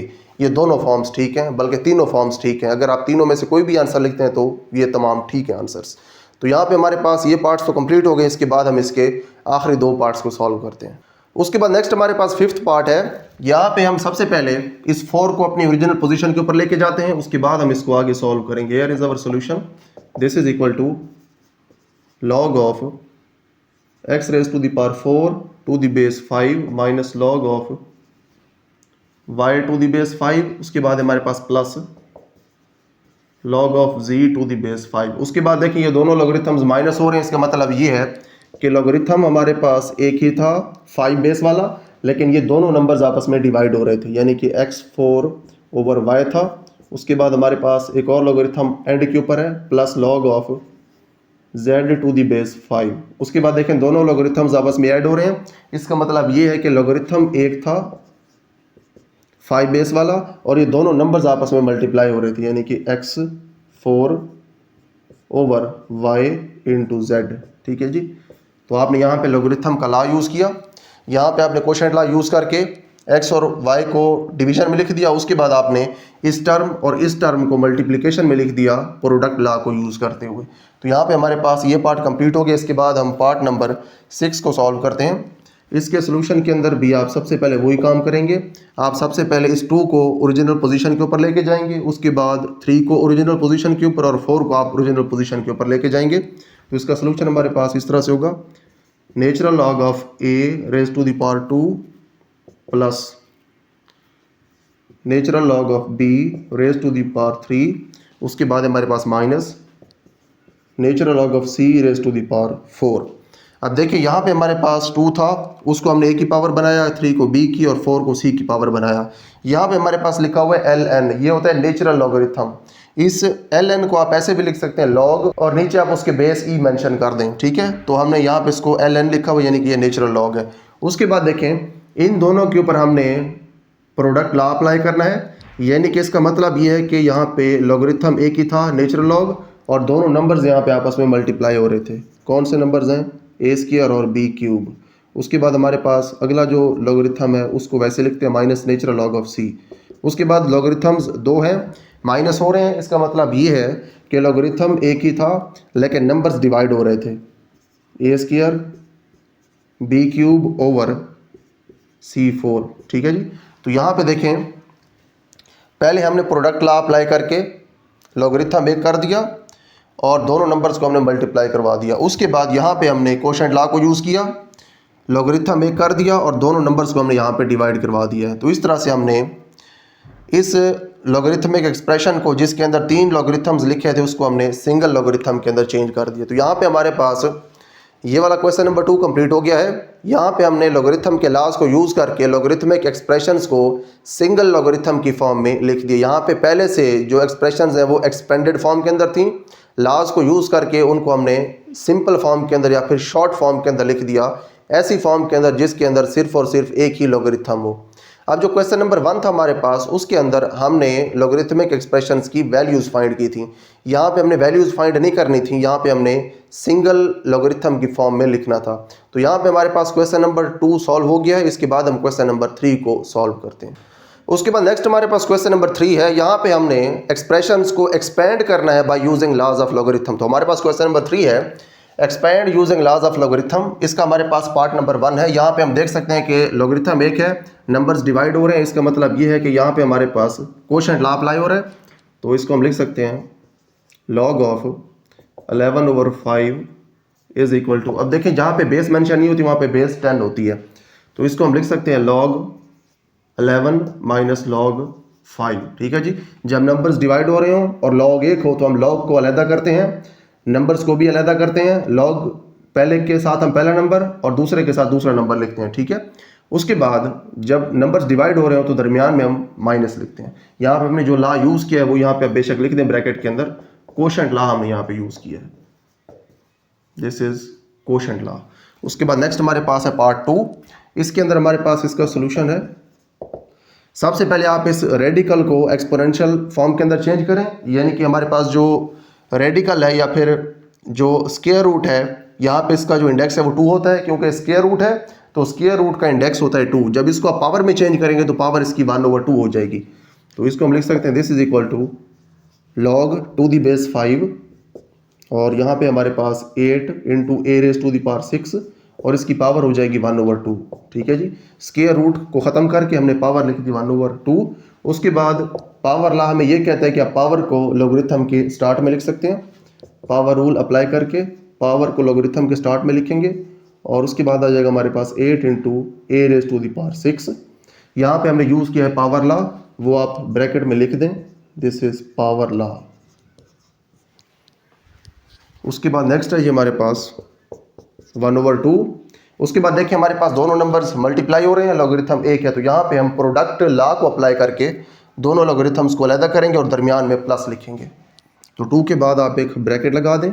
उसके बाद हमारे पास आएगा पहला लॉगरिथम 8 का प्लस दूसरा लॉगरिथम आएगा हमारे पास a⁻6 का, ठीक है जी। 1/2 वैसे ही आ गया, log ऑफ 8 अलहदा हो गया, log ऑफ a⁻6 अलहदा हो गया। यहाँ पे हमने जो लॉ यूज़ किया है वो आपने यहाँ पे सामने लिखना है। देखिए आपने जब क्वेश्चंस को करना है तो उस वक्त आपने इस इक्वल के साइन के नीचे ये इक्वल का साइन लिखना है, ठीक है। यानी कि आपने एक स्टेप को एक लाइन के ऊपर लिखना है और इस स्टेप के सामने आपने लिखना है पावर लॉ, क्योंकि यहाँ पे हमने पावर लॉ को यूज़ करके पावर को हम नीचे ले आए हैं। यहाँ पे हमने देखें यूज़ किया है प्रोडक्ट लॉ। यहाँ पे क्योंकि नंबर्स मल्टीप्लिकेशन में थे, लॉगरिथम हमने इनकी अलहदा किए और दरमियान में लगा दिया प्लस, तो इसे हम कहते हैं प्रोडक्ट लॉ। आपने यहाँ पे ब्रैकेट में आगे प्रोडक्ट लॉ लिखना है। उसके बाद जो चीज़ मैं यहाँ पे लिखने लगा हूँ वो आपने इस इक्वल के साइन के नीचे इक्वल का साइन लिख के वो स्टेप आपने यहाँ पे नीचे लिखना है। तो आगे हम लिखते हैं, देखिए यहाँ पे अगेन हमारे पास a⁻6 है, तो आप इस 6 को नीचे लेके आ सकते हैं, यानी कि लॉगरिथम से पहले लिख सकते हैं। इस 1/2 को तो आप वैसे लिखें बाहर, उसके बाद ये आ जाएगा हमारे पास log, और उसके बाद ये जो 8 है इसे आप लिख सकते हैं 2 raised to the power 3, ठीक है, क्योंकि 8 की फैक्टराइजेशन होती है 2 into 2 into 2, यानी कि 2 जो है वो 3 टाइम्स मल्टीप्लाई होता है, तो 2 की पावर 3 आप लिख सकते हैं 8 की जगह पे, तो ये हमने लिख दिया। उसके बाद हमारे पास प्लस है, उसके बाद हमारे पास है 6 into log of a, ठीक है। यहाँ पे हमने कौन सा लॉ यूज़ किया है, इसे हम कहते हैं पावर लॉ, जो कि हमने यहाँ पे यूज़ किया था। जो a की पावर 6 थी उसे हमने लॉगरिथम से पहले लिख दिया। उसके बाद जो 2 की पावर 3 है, अगले स्टेप के अंदर आप इस 3 को लॉगरिथम से पहले लिखेंगे, 1/2 को आप वैसे लिखें, और इस स्टेप के सामने भी आपने लिखना है पावर लॉ, और जो अगला स्टेप हम यहाँ पे लिख रहे हैं इसके सामने भी आपने इसी तरह से ब्रैकेट में पावर लॉ लिखना है, क्योंकि हम यहाँ पे 3 को नीचे लेके आ रहे हैं। 3 को आप शुरू में ले आए, उसके बाद हमारे पास log of 2 plus 6 into log of a।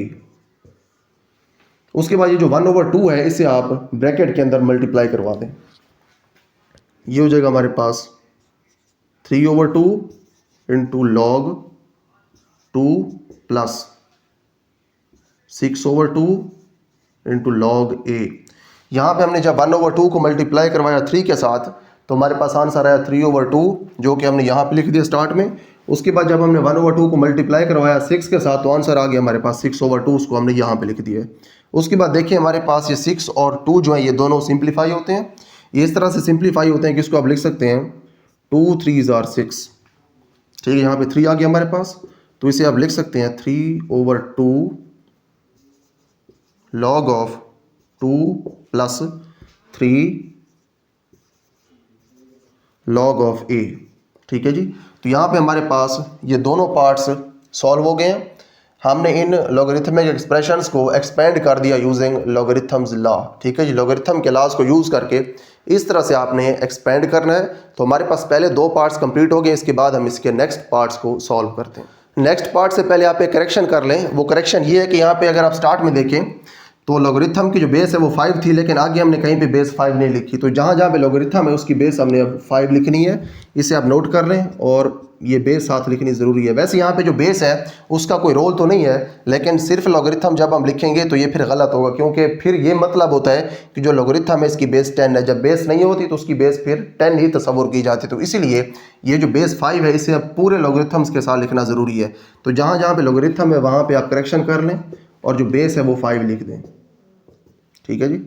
इधर भी 5 बेस लिखें, इधर भी 5 लिखें, और इधर भी 5 लिखें, और इधर भी आप बेस 5 लिखें। चलें ठीक है, ये पहले हम लिखना भूल गए, बाद में लिखिए तो आपको अब याद भी रह जाएगा कि हमने बेस को साथ साथ लिखना है। जो भी बेस क्वेश्चन के अंदर गिवन हो वही बेस आपने पूरे क्वेश्चन के सोल्यूशन के अंदर चलानी है। आपने उस बेस को चेंज नहीं करना, और उस बेस को लिखना भूलना भी नहीं। अगर आप बेस लिखना भूल गए तो फिर इसका मतलब ये होगा कि उस लॉगरिथम की बेस 10 है, तो इसलिए बेस को साथ साथ लिखना ज़रूरी है। तो हमारे पास ये पार्ट्स कंप्लीट हो गए, इसके बाद हम इसके नेक्स्ट पार्ट्स को सॉल्व करते हैं। उसके बाद नेक्स्ट हमारे पास इसका थर्ड पार्ट है।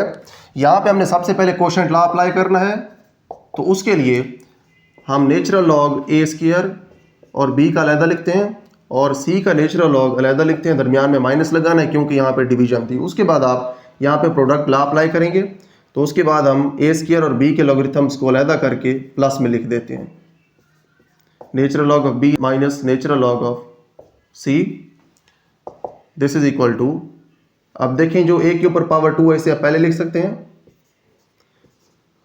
Plus natural log of b minus natural log of c. यहाँ पे हमने पहले क्वोशिएंट लॉ अप्लाई किया, उसके बाद हमने यहाँ पे प्रोडक्ट लॉ अप्लाई किया, इन दोनों के लॉगरिथम को अलहदा किया, उसके बाद हमने इसकी पावर को स्टार्ट में लिखने के लिए यहाँ पे पावर लॉ अप्लाई किया। तो जो हमने लॉज अप्लाई किए हैं वो आपने आगे लिखने हैं, और इन स्टेप्स को आपने एक दूसरे के ऊपर नीचे लिखना है, ठीक है।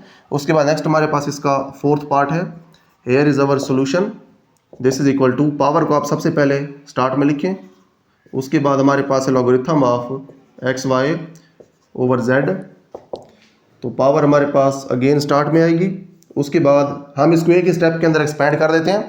आपने जब इसको सॉल्व करना है तो आपने इस तरह से 2 स्टेप्स करने हैं। पहले आपने डिवीजन को अलहदा करना है, उसके बाद फिर आपने इन दोनों की मल्टीप्लिकेशन को अलहदा करना है। यहाँ पे मैं तीनों को इकट्ठा अलहदा कर रहा हूँ। सबसे पहले हमारे पास आएगा लॉग ऑफ एक्स, उसके बाद हमारे पास प्लस लॉग ऑफ वाई, क्योंकि ये दोनों मल्टीप्लाई हो रहे थे तो इनके साथ हमने प्लस लगा दिया। उसके बाद ये डिवाइड हो रहा है तो इसके साथ हम माइनस लगा देंगे, माइनस लॉग ऑफ जेड, ठीक है। ये आपके पास पार्ट सॉल्व हो गया। 1/9 को यहाँ पे रहने दें, आपकी मर्जी, ब्रैकेट के अंदर तीनों के साथ मल्टीप्लाई करवा दें, आपकी मर्जी। दोनों कंडीशंस के अंदर या दोनों फॉर्म्स के अंदर आपका आंसर ठीक होगा। उसके बाद नेक्स्ट हमारे पास इसका 5th पार्ट है, इसका सोल्यूशन है दिस इज इक्वल टू, यहाँ पे आप सबसे पहले इस रेडिकल को पावर में चेंज करेंगे। ये हो जाएगा हमारे पास natural log of 16 into x raise to the power 3, और देखें यहाँ पे इंडेक्स 3 है तो पावर आ जाएगी 1/3। उसके बाद आप इस पावर को स्टार्ट में लिखेंगे और आगे आप लिखेंगे ब्रैकेट के अंदर कि यहाँ पे हमने पावर रूल अप्लाई किया है। उसके बाद नेक्स्ट हम यहाँ पे प्रोडक्ट लॉ अप्लाई करते हैं। उसके लिए 1/3 वैसे ही आएगा, नेचुरल लॉग जो है 16 का ये अलहदा हो जाएगा, प्लस नेचुरल लॉग जो है एक्स क्यूब का ये अलहदा हो जाएगा। उसके बाद नेक्स्ट हमारे पास 1/3 वैसे ही आएगा, और जो नेचुरल लॉग है 16 का, उसके अंदर 16 की जगह आप लिखेंगे 2 रेज़ टू द पावर 4, क्योंकि 2 को 4 टाइम्स मल्टीप्लाई करवाएं तो 16 आता है। उसके बाद नेक्स्ट हमारे पास जो एक्स क्यूब है उसका 3 आप स्टार्ट में लिखें और एक्स को वहीं पर रहने दें। उसके बाद नेक्स्ट हमारे पास जो 1/3 है इसे आप ब्रैकेट के अंदर मल्टीप्लाई करवा दें 1/3, इसकी जो पावर 4 है इसे आप स्टार्ट में लिख सकते हैं, और उसके बाद हमारे पास नेचुरल लॉग ऑफ 2, ठीक है जी। उसके बाद हमारे पास प्लस ये जो 1/3 है इसको इसके साथ भी तो मल्टीप्लाई करवाना है, यहाँ पे लिखेंगे 1/3, इस 3 को आप वैसे लिखें, और उसके बाद हमारे पास है नेचुरल लॉग ऑफ एक्स। तो यहाँ पे हमारे पास 3 के साथ 3 कैंसिल हो जाएगा, यहाँ पे 4/3 हो जाएगा, और साथ आ जाएगा नेचुरल लॉग ऑफ 2। उसके बाद हमारे पास प्लस, और उसके बाद आ जाएगा नेचुरल लॉग ऑफ एक्स, ठीक है। ये आपके पास आंसर है 5th पार्ट का। उसके बाद हमारे पास इस क्वेश्चन का लास्ट पार्ट है।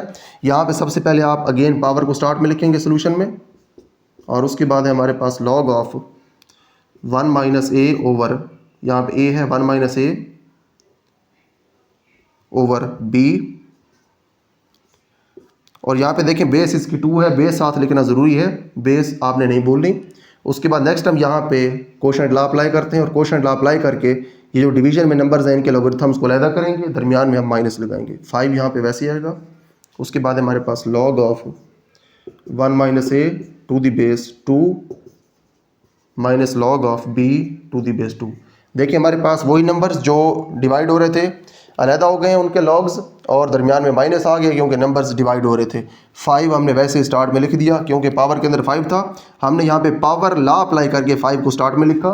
जब आपने 5 को स्टार्ट में लिखना है, आगे आपने ब्रैकेट में लिखना है, हमने पावर लॉ अप्लाई किया। उसके बाद ये स्टेप आपने इस स्टेप से नीचे लिखना है, ठीक है। तो इस तरह से हमारे पास जो कोशेंट लॉ है उसके अंदर आपने नंबर्स के लॉगरिथम्स को अलहदा किया और दरमियान में माइनस लगाया।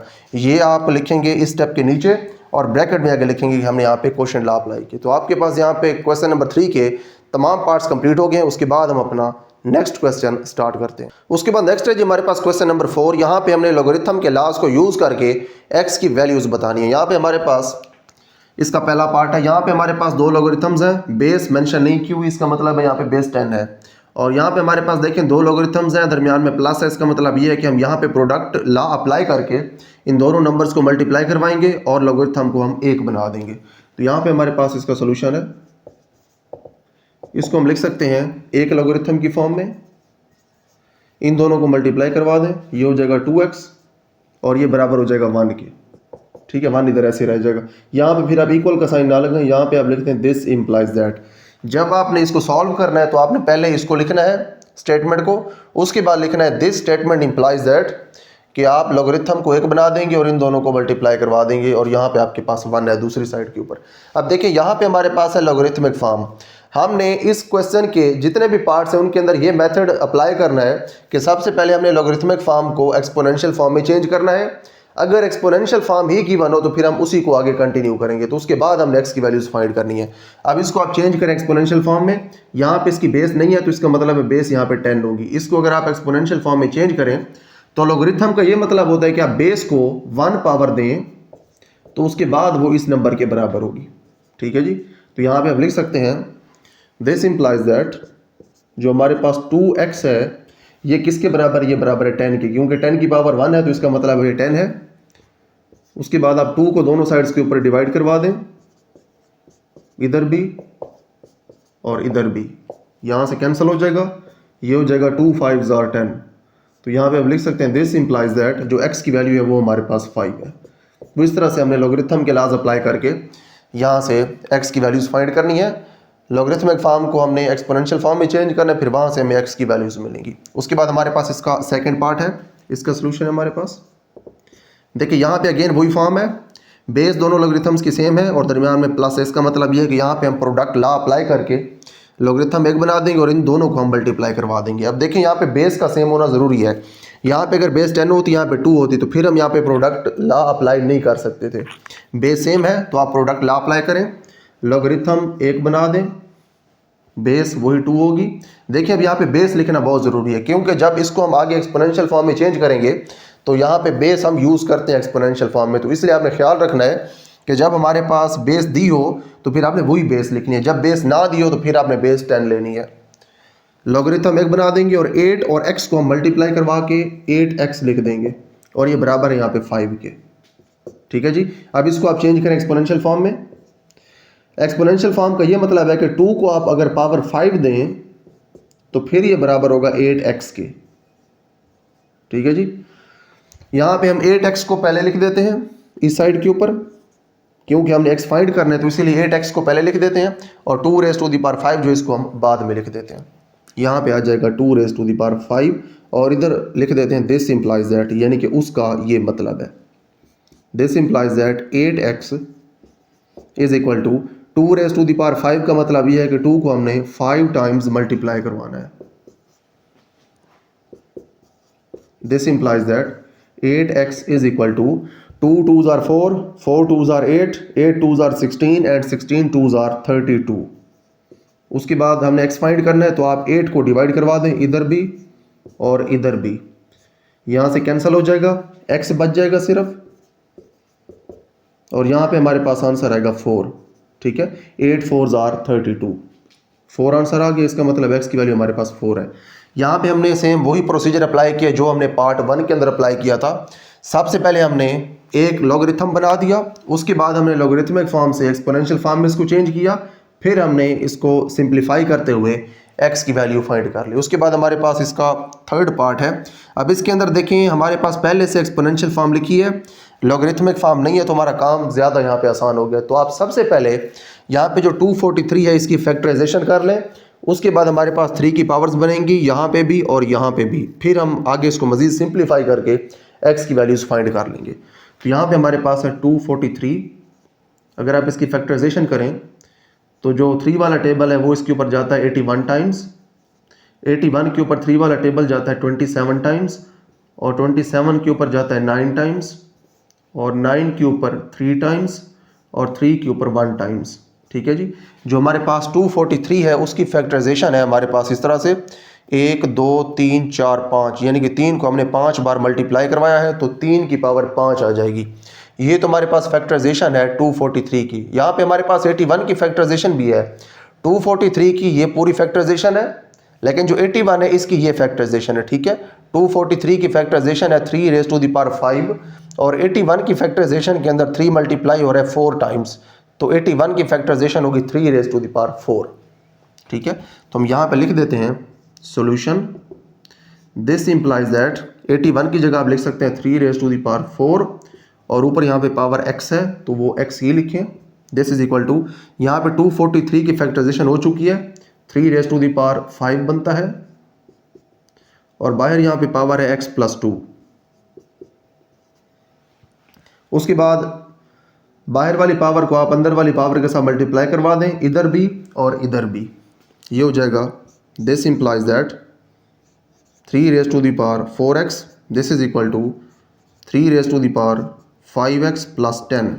अब देखें अगर आप 5 को x प्लस 2 के साथ मल्टीप्लाई करवाएं तो 5x के साथ भी मल्टीप्लाई होगा और 2 के साथ भी मल्टीप्लाई होगा। x के साथ जब मल्टीप्लाई होगा तो आंसर आएगा 5x और जब 2 के साथ मल्टीप्लाई होगा तो आंसर आएगा 10। उसके बाद देखें ये दोनों साइड्स बराबर हैं और इन दोनों की बेसिस हैं आपस में सेम। जब बेसिस सेम हों और दोनों साइड्स बराबर हों तो इसका मतलब ये है कि लाजमी तौर पे इनकी जो पावर्स हैं वो भी सेम है। इसी वजह से सेम बेस के बावजूद ये दोनों बराबर हैं। ठीक है, बेस सेम, दोनों साइड्स बराबर, तो इसका मतलब ये हुआ कि इनकी जो पावर्स हैं वो आपस में बराबर हैं। तो यही चीज़ हमने अब यहाँ पे लिखनी है। दिस इंप्लाइज दैट कि जो पावर्स हैं वो अब बराबर हैं। 4x पावर किसके बराबर हो जाएगी, इस पावर के, 5x प्लस 10 के। अब यहाँ से आप x की वैल्यू फाइंड कर सकते हैं। हमने x फाइंड करना है तो x वाली जो टर्म्स हैं उनको हम इस साइड के ऊपर ले आते हैं। 5x को आप इधर ले आएँ तो ये -5x हो जाएगा, 4x minus 5x, this is equal to 10, 10 वहीं पर आ जाएगा। अच्छा जी, उसके बाद आप देखें यहाँ पे हमारे पास है 5x और यहाँ पे हमारे पास है 4x, लेकिन इन दोनों के साइंस हैं डिफरेंट, तो इसीलिए ये माइनस होंगे। 5x में से अगर हम 4x माइनस करें तो पीछे हमारे पास बचता है 1x, लेकिन जो बड़ा नंबर है उसके साथ साइन है माइनस का, तो आप x के साथ भी माइनस लगाएंगे तो हमारे पास यहाँ पे जो एक्सप्रेशन है इसका आंसर आएगा -x। This implies that -x is equal to 10, ये 10 के बराबर है। अब देखें यहाँ पे आपको वैल्यू मिल गई है -x की, लेकिन हमें -x की वैल्यू नहीं चाहिए, हमें +x की वैल्यू चाहिए। तो उसके लिए इन दोनों साइड्स को मल्टीप्लाई करवा देते हैं -1 के साथ। यहाँ पे हम लिख सकते हैं this implies that -x multiplied by -1 is equal to 10 multiplied by -1। अगर आपने -1 से मल्टीप्लाई करवाना है तो आप सिर्फ इस साइड पे मल्टीप्लाई नहीं करवा सकते, आपने दोनों साइड्स के ऊपर मल्टीप्लाई करवाना है ताकि जो इक्वेशन है ये बैलेंस रहे। देखिए -x और -1 जब मल्टीप्लाई होंगे तो ये प्लस हो जाएंगे, क्योंकि माइनस माइनस मल्टीप्लाई होकर प्लस होते हैं, तो इसका आंसर हमारे पास आएगा +x। और इधर 10 जब -1 के साथ मल्टीप्लाई होगा तो इधर आंसर आएगा -10। तो यहाँ पे हमारे पास x की वैल्यू कैलकुलेट हो गई है। तो पहले 3 पार्ट्स हमारे पास सॉल्व हो गए हैं, उसके बाद हम इसके नेक्स्ट पार्ट्स को सॉल्व करते हैं। उसके बाद नेक्स्ट हमारे पास इसके लास्ट 3 पार्ट्स हैं। यहाँ पे हमारे पास जो इसका 4th पार्ट है, इसके अंदर जो 1/27 है इसको आप पहले 27 की फॉर्म में लिखें, यानी कि 27 को आप ऊपर लेके जाएंगे, इसकी पावर हो जाएगी -1, फिर आगे इसको हम फर्दर सॉल्व करेंगे। Here is its solution. This implies that जो 1/27 है इसे आप लिख सकते हैं 27 रेज़ टू द पावर -1, और ऊपर हमारे पास है इसकी power x - 6, this is equal to 27। ठीक है जी। उसके बाद जो बाहर वाली पावर है वो अंदर वाली पावर के साथ मल्टीप्लाई होगी। अगर आप -1 को x - 6 के साथ मल्टीप्लाई करवाएं तो x हो जाएगा माइनस का और 6 हो जाएगा प्लस का। तो इसको आप लिख सकते हैं this implies that 27 raise to the power -x + 6। ठीक है जी, x माइनस का हो जाएगा और 6 प्लस का, क्योंकि -1 के साथ हमने मल्टीप्लाई करवाया है। This is equal to 27 raise to the power 1। ठीक है, जब देखें दोनों साइड्स आपस में बराबर हैं और बेस भी दोनों साइड्स के ऊपर सेम है, तो इसका मतलब ये हुआ कि इसकी जो पावर्स हैं वो भी दोनों साइड्स के ऊपर बराबर हैं। तो यहाँ पे हम लिख सकते हैं दिस इंप्लाइज दैट जो हमारे पास पावर है -x + 6 ये बराबर है 1 के। उसके बाद आप x को दूसरी साइड पे ले जाएं और 1 को इधर ले आएं। 1 इधर आके 6 में से माइनस हो जाएगा और माइनस का x उधर जाके प्लस का x हो जाएगा। ठीक है जी। दिस इंप्लाइज दैट 6 में से अगर आप 1 को माइनस कर दें तो 5 बचेगा और इधर x ही आएगा। तो इसका मतलब ये हुआ कि जो x है उसकी वैल्यू आपके पास आ गई है 5। ठीक है जी, आपके पास यहाँ पे चौथा पार्ट सॉल्व हो गया। उसके बाद हमारे पास 5th पार्ट है। इस 5th पार्ट को अगर हम देखें तो ये लॉगरिथमिक फॉर्म के अंदर है। सबसे पहले आप इसको चेंज करेंगे एक्सपोनेंशियल फॉर्म के अंदर।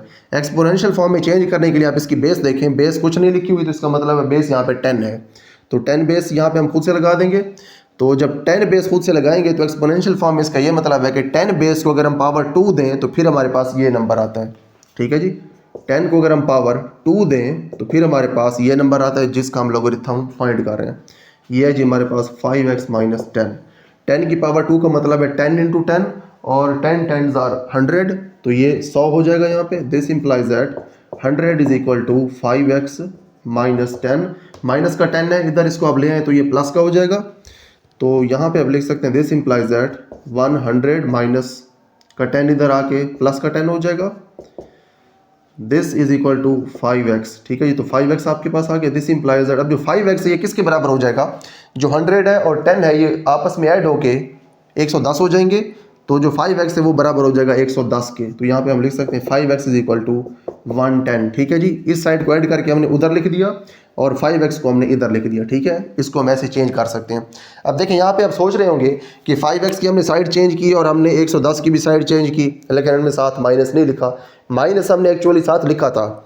जो 5x इसको जब इधर लेके आएंगे तो माइनस का 5x हो जाएगा, 110 को उधर लेके जाएंगे तो ये माइनस का 110 हो जाएगा। लेकिन जब हम पूरी इक्वेशन को -1 से मल्टीप्लाई करवाएंगे तो ये दोनों दोबारा प्लस के हो जाएंगे। तो इसीलिए जब हम दोनों साइड्स को चेंज करते हैं, यानी कि एक साइड को इधर लिखते हैं दूसरी को उधर लिखते हैं, तो फिर हम इसीलिए इनके साथ माइनस नहीं लिखते, क्योंकि माइनस फिर कैंसिल हो जाता है -1 के साथ जब पूरी इक्वेशन को मल्टीप्लाई करवाते हैं। उसके बाद हमें यहाँ पे x की वैल्यू चाहिए, तो इसके लिए आप 5 को दोनों साइड्स के ऊपर डिवाइड करवा दें। 5x के ऊपर भी 5 डिवाइड और 110 के ऊपर भी आप 5 के साथ डिवाइड करवा दें। ये दोनों कैंसिल हो जाएंगे और जो 5 वाला टेबल है ये 110 के ऊपर ज़्यादा है 22 टाइम्स। तो इसका मतलब ये हुआ कि जो हमारे पास x है उसकी वैल्यू आ गई है 22। ठीक है जी। तो यहाँ पे हमारे पास इसके पहले 5 पार्ट सॉल्व हो गए। उसके बाद नेक्स्ट हमारे पास इसका लास्ट और 6th पार्ट है। अब यहाँ पे देखिए हमारे पास दो लॉगरिथम है, दोनों की बेस 2 है। यहाँ पे हमने इसके सोल्यूशन में बेस का ख्याल रखना है, बेस को हमने 2 साथ साथ लिखना है, क्योंकि जब इसको हम एक्सपोनेंशियल फॉर्म में चेंज करेंगे तो उस वक्त जो बेस है वो काफ़ी मैटर करेगी। तो सबसे पहले हमने इन दो लॉगरिथम्स को एक बनाना है। दोनों को एक बनाने के लिए हमने लॉगरिथम का लॉ अप्लाई करना है। उसके लिए हम देखते हैं कि इन दोनों के दरमियान क्या साइन है। इन दोनों के दरमियान साइन है नेगेटिव, तो इसका मतलब ये है कि लॉगरिथम एक बन जाएगा और ये दोनों नंबर्स आपस में डिवाइड हो जाएंगे। उसके बाद आप ये भी देखें कि इन दोनों लॉगरिथम्स के साथ और कोई नंबर भी नहीं है। अगर इन दोनों के साथ यहाँ पे पहले कोई और नंबर लिखा होता तो उस नंबर को हम सबसे पहले इन नंबर्स की पावर में लेके जाते हैं, यानी कि इस नंबर की जो ओरिजिनल पोजीशन है वो पावर में होती है, उसको हम अपनी ओरिजिनल पोजीशन में लेके जाते हैं, फिर हम इसके ऊपर लॉगरिथम का लॉ अप्लाई करते हैं। लेकिन यहाँ पे कोई भी नंबर नहीं है तो हम डायरेक्टली लॉगरिथम का लॉ यहाँ पे अप्लाई कर सकते हैं। तो इसका हमारे पास सोल्यूशन है। सबसे पहले हम लॉगरिथम एक बना देते हैं, log टू दी बेस 2। उसके बाद ये हमारे पास पहला नंबर है, ये ऊपर आ जाएगा न्यूमरेटर के अंदर, और जो हमारे पास ये दूसरा नंबर है नेगेटिव के बाद वाला वो नीचे आता होता है डिनोमिनेटर के अंदर। और ये बराबर किसके है, ये बराबर है 2 के। अब आप इसको चेंज करें एक्सपोनेंशियल फॉर्म के अंदर। अब देखिए यहाँ पे अगर हमारे पास जितना मर्जी बड़ा नंबर हो, जितनी मर्जी बड़ी फ्रैक्शन हो या जितनी मर्जी बड़ी एक्सप्रेशन हो, उससे कोई फर्क नहीं पड़ता। जब आपने इसको एक्सपोनेंशियल फॉर्म में चेंज करना है तो रूल्स वही अप्लाई होने हैं। आप इसको अगर एक्सपोनेंशियल फॉर्म में चेंज कर दें तो इसका मतलब ये है कि जो बेस है 2 उसको आपको पावर 2 देनी पड़ेगी, तो तब जाके वो इस नंबर के बराबर रहेगी, x+1 ओवर x-4। ठीक है जी। यहाँ पे आप देख सकते हैं कि बेस को हमने किस तरह से यहाँ पे एक्सपोनेंशियल फॉर्म में चेंज करते हुए यूज़ किया। इसीलिए मैंने स्टार्ट में कहा था कि हमने जो बेस है इसको नेग्लेक्ट नहीं करना, बेस का ख्याल रखना है, क्योंकि जब आगे चल के हम इसको सॉल्व करते हैं, एक्सपोनेंशियल फॉर्म में चेंज करते हैं, तो फिर बेस वहाँ पे काफ़ी मैटर करती है। तो यहाँ पे हमारे पास जो 2 है, इसका मतलब है 2 ने 2 टाइम्स मल्टीप्लाई होना है, यानी कि 2 × 2 और वो 4 के बराबर होगा। तो इसको हम यहाँ पे लिख सकते हैं, this implies that 4 = x+1 over x-4। अब ये जो आपके पास x-4 है यहाँ पे डिवाइड हो रहा है, तो इसको आप इधर ले जाके मल्टीप्लाई करवा सकते हैं। दिस इम्प्लाइज दैट 4 × x-4 यहाँ पे सिर्फ ये रह जाएगा x+1। उसके बाद 4 को मल्टीप्लाई करवा दें आप ब्रैकेट के अंदर, ये हो जाएगा हमारे पास 4x और माइनस का साइन वैसे आएगा और 4 4 16 हो जाएगा, और यहाँ पे हमारे पास x+1 है तो ये वैसे ही आ जाएगा। उसके बाद यहाँ पे हमारे पास जो x है इसको हम इधर लेके आ सकते हैं, और जो 16 है इसको हम उधर लेके जा सकते हैं। ये हो जाएगा हमारे पास 4x प्लस का x, जब इधर आएगा तो माइनस का x हो जाएगा, और 1 यहाँ पे वैसे रहेगा, और जब माइनस का 16 उधर जाएगा तो ये प्लस का 16 हो जाएगा। उसके बाद दिस इम्प्लाइज दैट यहाँ पे देखें 4x हैं और उनमें से एक x हो रहा है माइनस, तो पीछे बचेंगे 3x। उधर हमारे पास है 1 + 16 वो 17 हो जाएगा। दिस इम्प्लाइज दैट, अब देखें यहाँ पे हमारे पास 3x के साथ इस 3 को हमने यहाँ से अब ख़त्म करना है, तो इसको ख़त्म करने के लिए आप दोनों साइड्स के ऊपर 3 से डिवाइड करवा दें। ये हो जाएगा हमारे पास 3x/3 = 17/3, कैंसिल हो जाएगा। तो इसका मतलब ये है कि जो x है ये बराबर है 17/3 के। ठीक है जी। उसके बाद नेक्स्ट हम इस x की वैल्यू को मज़ीद सिंप्लीफाई करवा सकते हैं। उसके लिए हम 17 और 3 को डिवाइड करवा देते हैं। 3 5 15, पीछे 2 बचेगा, 3 को नीचे ले आएँ, 2 को आप ऊपर ले आएँ, 5 को 3 की जगह ले आएँ। तो हमारे पास 5 अगर 3 की जगह आ जाए तो 5 यहाँ पे आएगा, 2 ऊपर आ जाएगा और 3 आ जाएगा नीचे हमारे पास। ठीक है जी। इस तरह से जब भी हमारे पास कोई प्रॉपर फ्रैक्शन हो तो उसको हम इस तरह से मिक्स्ड नंबर के अंदर चेंज कर सकते हैं। इसको हम पढ़ते हैं 5 2/3। तो x की हमारे पास ये वैल्यू है, ये वैल्यू लिख दें, ये भी ठीक है, और ये आप x की वैल्यू लिख दें, ये भी ठीक है। तो यहाँ पे हमारे पास क्वेश्चन नंबर 4 कंप्लीट हो गया। तो क्वेश्चन नंबर 4 के अंदर इसके सोल्यूशन का मेथड ये था कि हमने सबसे पहले लॉगरिथमिक फॉर्म से एक्सपोनेंशियल फॉर्म के अंदर कन्वर्ट किया अपनी एक्सप्रेशन को, फिर एक्सपोनेंशियल फॉर्म से हमने x की वैल्यू फाइंड कर ली। तो हमारे पास क्वेश्चन नंबर 4 कंप्लीट हो गया है। इसके बाद हम अपना क्वेश्चन नंबर 5 स्टार्ट करते हैं। उसके बाद नेक्स्ट हमारे पास क्वेश्चन नंबर 5 है। यहाँ पे हमने कुछ एक्सप्रेशंस की वैल्यूज़ फाइंड करनी है by using the tables of logarithm and anti logarithm. यहाँ पे सेम वही रूल्स यूज़ होंगे जो हम इससे पहले यूज़ कर चुके हैं, तो इसीलिए ये क्वेश्चन अब हमारे लिए करने और समझने काफ़ी ईजी हो गए हैं। तो आइए हम इसको स्टार्ट करते हैं।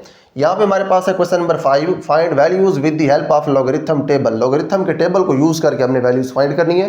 एक्चुअली यहाँ पे लॉगरिथम का टेबल भी यूज होगा और एंटी लॉगरिथम का भी टेबल यूज होगा। तो आइए इसको देखते हैं कैसे करना है।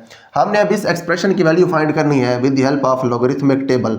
अब देखिए इसकी वैल्यू हम डायरेक्ट कैलकुलेटर से भी तो निकाल सकते हैं। इन दोनों को मल्टीप्लाई करवा दें, फिर इसके ऊपर डिवाइड करवा दें तो हमारे पास आंसर आ जाएगा। लेकिन हमने ऐसे नहीं करना, हमने एक प्रॉपर प्रोसीजर को फॉलो करना है। लॉगरिथम को यूज करते हुए हमने इसकी वैल्यू फाइंड करनी है। तो उसके लिए हम इसको सबसे पहले x के बराबर फर्ज कर लेते हैं। हमने जिस चीज़ की वैल्यू फाइंड करनी है इस एक्सप्रेशन की, हम लेट कर लेते हैं, फर्ज कर लेते हैं कि ये चीज़ x के बराबर है, ठीक है। ताकि जब हमें x की वैल्यू मिल जाए, यहाँ पे हमें x की वैल्यू जब मिलेगी तो उसके बाद हम कह देंगे कि यही वैल्यू हमारे पास इस एक्सप्रेशन की वैल्यू है जिसकी वैल्यू हमें चाहिए थी। तो इसके लिए हम इसको x के बराबर फर्ज करते हैं। उसके बाद हम दोनों साइड्स के ऊपर लॉगरिथम अप्लाई कर देते हैं। इधर भी लॉगरिथम अप्लाई कर दिया हमने और हमने इधर भी लॉगरिथम अप्लाई कर दिया। उसके बाद log x हमारे पास नेक्स्ट स्टेप के अंदर वैसे ही आ जाएगा और ये हमारे पास जो साइड है इसके ऊपर हम लॉगरिथम के लॉज अप्लाई कर देंगे। यहाँ पे हमारे पास लॉगरिथम के दो लॉज अप्लाई होंगे। पहले लॉ के अंदर आपने इन दोनों को अलग करना है, मल्टीप्लाई हो रहा है तो इनके दरमियान प्लस आ जाएगा, ये डिवाइड हो रहा है तो इसके साथ माइनस आ जाएगा, इस तरह से, ठीक है जी। वहाँ पे हमारे पास 3 नंबर्स हैं, एक ये है, एक ये है और एक ये है। पहले दो के साथ हमने यहाँ पे प्लस लिखना है, इधर भी प्लस, इधर भी प्लस, और जो नीचे वाला है उसके साथ हमने माइनस लिखना है। और इस तरह से हमने प्रोडक्ट लॉ और कोशेंट लॉ को यूज़ करके इन तीनों के लॉगरिथम्स को अलग-अलग कर दिया है। उसके बाद हमने इन तीनों के लॉगरिथम्स की वैल्यूज़ टेबल से फाइंड करनी है। आपने कैलकुलेटर से वैल्यूज़ नहीं फाइंड करनी। इन तीनों लॉगरिथम्स की जो वैल्यूज़ हैं वो हमने फाइंड करनी है लॉगरिथमिक टेबल से। यहाँ पे हमारे पास जो log x है वो सेम उसी तरह से यहाँ पे आ जाएगा। इन तीनों लॉगरिथम्स की जो वैल्यूज़ हैं ये हमने अब यहाँ पे लिख दी हैं। अब देखिए हमारे पास जो पहला लॉगरिथम, इसकी वैल्यू कैसे कैलकुलेट करेंगे। सबसे पहले हमने फाइंड करना है कैरेक्टरिस्टिक। यहाँ पे इसका डेसिमल पॉइंट अपनी पोजीशन के ऊपर है तो इसका कैरेक्टरिस्टिक 0 है, इसका भी अपनी पोजीशन पे है तो कैरेक्टरिस्टिक 0, इसका भी कैरेक्टरिस्टिक 0। इसीलिए इन तीनों के जो आंसर्स हैं उनके शुरू में 0 0 लगा हुआ है डेसिमल पॉइंट से पहले, क्योंकि इनके कैरेक्टरिस्टिक 0 है और लॉगरिथम का जो आंसर होता है उसमें डेसिमल पॉइंट से पहले हम कैरेक्टरिस्टिक लिखते हैं। उसके बाद हमने फाइंड करना है इनका मेंटीसा। मेंटीसा इस तरह से फाइंड होगा कि आपने 36 को 8 के कॉलम में देखना है तो आपके पास ये नंबर आएगा। उसके बाद आपने इसके लॉगरिथम के लिए 42 को देखना है 1 के कॉलम में, क्योंकि जब हम लॉगरिथम के टेबल में देखते हैं नंबर्स को तो उस वक्त हम डेसिमल पॉइंट को नेग्लेक्ट करते हैं। 42 को आपने 1 के कॉलम में देखना है तो आपके पास ये आंसर आएगा। और उसके बाद आपने 52 को 3 के कॉलम में देखना है, और क्योंकि 3 के आगे एक और 4 पड़ा हुआ है तो आपने 4 का मीन डिफरेंस भी देखना है। 52 को 3 के कॉलम में देखेंगे, जो नंबर आएगा उस नंबर के अंदर हम ऐड करेंगे 4 का मीन डिफरेंस तो हमारे पास ये नंबर आ जाएगा आंसर में। तो इस तरह से आपने इन तीनों के लॉगरिथम्स फाइंड करने हैं तो ये हमारे पास आंसर आ जाएगा। अब यहाँ पे इनके लॉगरिथम्स मैं फाइंड करके इसलिए नहीं दिखा रहा क्योंकि पिछले क्वेश्चन के अंदर हमने इन डिटेल में देखा है कि किस तरह से हमने लॉगरिथम्स फाइंड करने हैं। तो यहाँ पे हमारे पास ये जो तीनों लॉगरिथम्स आए हैं इन तीनों के जो आंसर्स हैं इनको हम कैलकुलेटर के ऊपर ऐड कर लेंगे तो जो हमारे पास log x है वो बराबर आ जाएगा इन तीनों के आंसर के। इन दोनों को ऐड कर देंगे, फिर उसके बाद इनका जो आंसर होगा उसमें से हम इसको माइनस कर देंगे तो हमारे पास ये आंसर आ जाएगा, ठीक है। जो हमारे पास log x है वो इस नंबर के बराबर आ गया। लेकिन हमने फाइंड क्या करना था, हमने इस एक्सप्रेशन की वैल्यू फाइंड करनी थी जो कि x के बराबर हमने फर्ज की हुई है। तो इसका मतलब ये हुआ कि हमने x की वैल्यू फाइंड करनी है। जब आपने x की वैल्यू फाइंड करनी है और log x किसी नंबर के बराबर है तो हम इससे पहले एंटी लॉग के जो क्वेश्चंस कर चुके हैं पिछली एक्सरसाइज के अंदर, वहाँ पे हमने ये देखा था कि हमने अगर x की वैल्यू फाइंड करनी है तो log यहाँ पे है तो हम दोनों साइड्स के ऊपर लेते थे एंटी लॉग। उसके बाद ये जो log है एंटी लॉग के साथ कैंसिल होता था, इस नंबर का हम एंटी लॉग फाइंड करते थे। तो यहाँ भी हम यही लिखेंगे, applying anti log on both sides. जब आप अपने पास लिखेंगे तो उस वक्त आप स्टेटमेंट लिखेंगे इस स्टेप के नीचे वाली लाइन के ऊपर applying anti log on both side. उसके बाद नीचे वाली लाइन के ऊपर आप ये स्टेप लिखेंगे जो मैंने यहाँ पे सामने लिखा हुआ है। उसके बाद आप इधर भी एंटी लॉग अप्लाई कर दें log x के ऊपर, आप इधर भी एंटी लॉग अप्लाई कर दें 0.4712 के ऊपर। अब देखें यहाँ पे हमारे पास जो एंटी लॉग है उसके साथ log कैंसिल होगा तो सिर्फ हमारे पास पीछे x बचेगा जिसकी हमने वैल्यू फाइंड करनी थी, और उसके बाद इसका जो एंटी लॉग है ये वैसे ही यहाँ पे आ जाएगा। अब यहाँ तक तो हमारे पास log का प्रोसीजर था। अब यहाँ पे हमारे पास एंटी लॉग फाइंड करने का मेथड स्टार्ट हो रहा है। हमने इसी पिछली एक्सरसाइज के अंदर डिटेल में देखा था कि हमने किस तरह से एंटी लॉग फाइंड करना है। जो वहाँ पे हमने प्रोसीजर देखा था सेम वही प्रोसीजर हमने यहाँ पे अप्लाई करना है। अब वहाँ पे तो हमने टेबल की हेल्प से, यहाँ पे टेबल हमने बनाया था बोर्ड के ऊपर और उस टेबल को बना के हमने वहाँ से देखा था कि हमने किस तरह से एंटी लॉग फाइंड करना है। तो यहाँ पे हम टेबल तो नहीं बनाएंगे, लेकिन जो मेथड है वो पूरा हम वैसे ही फॉलो करेंगे जो हमने वहाँ पे फॉलो किया था एंटी लॉग के लिए।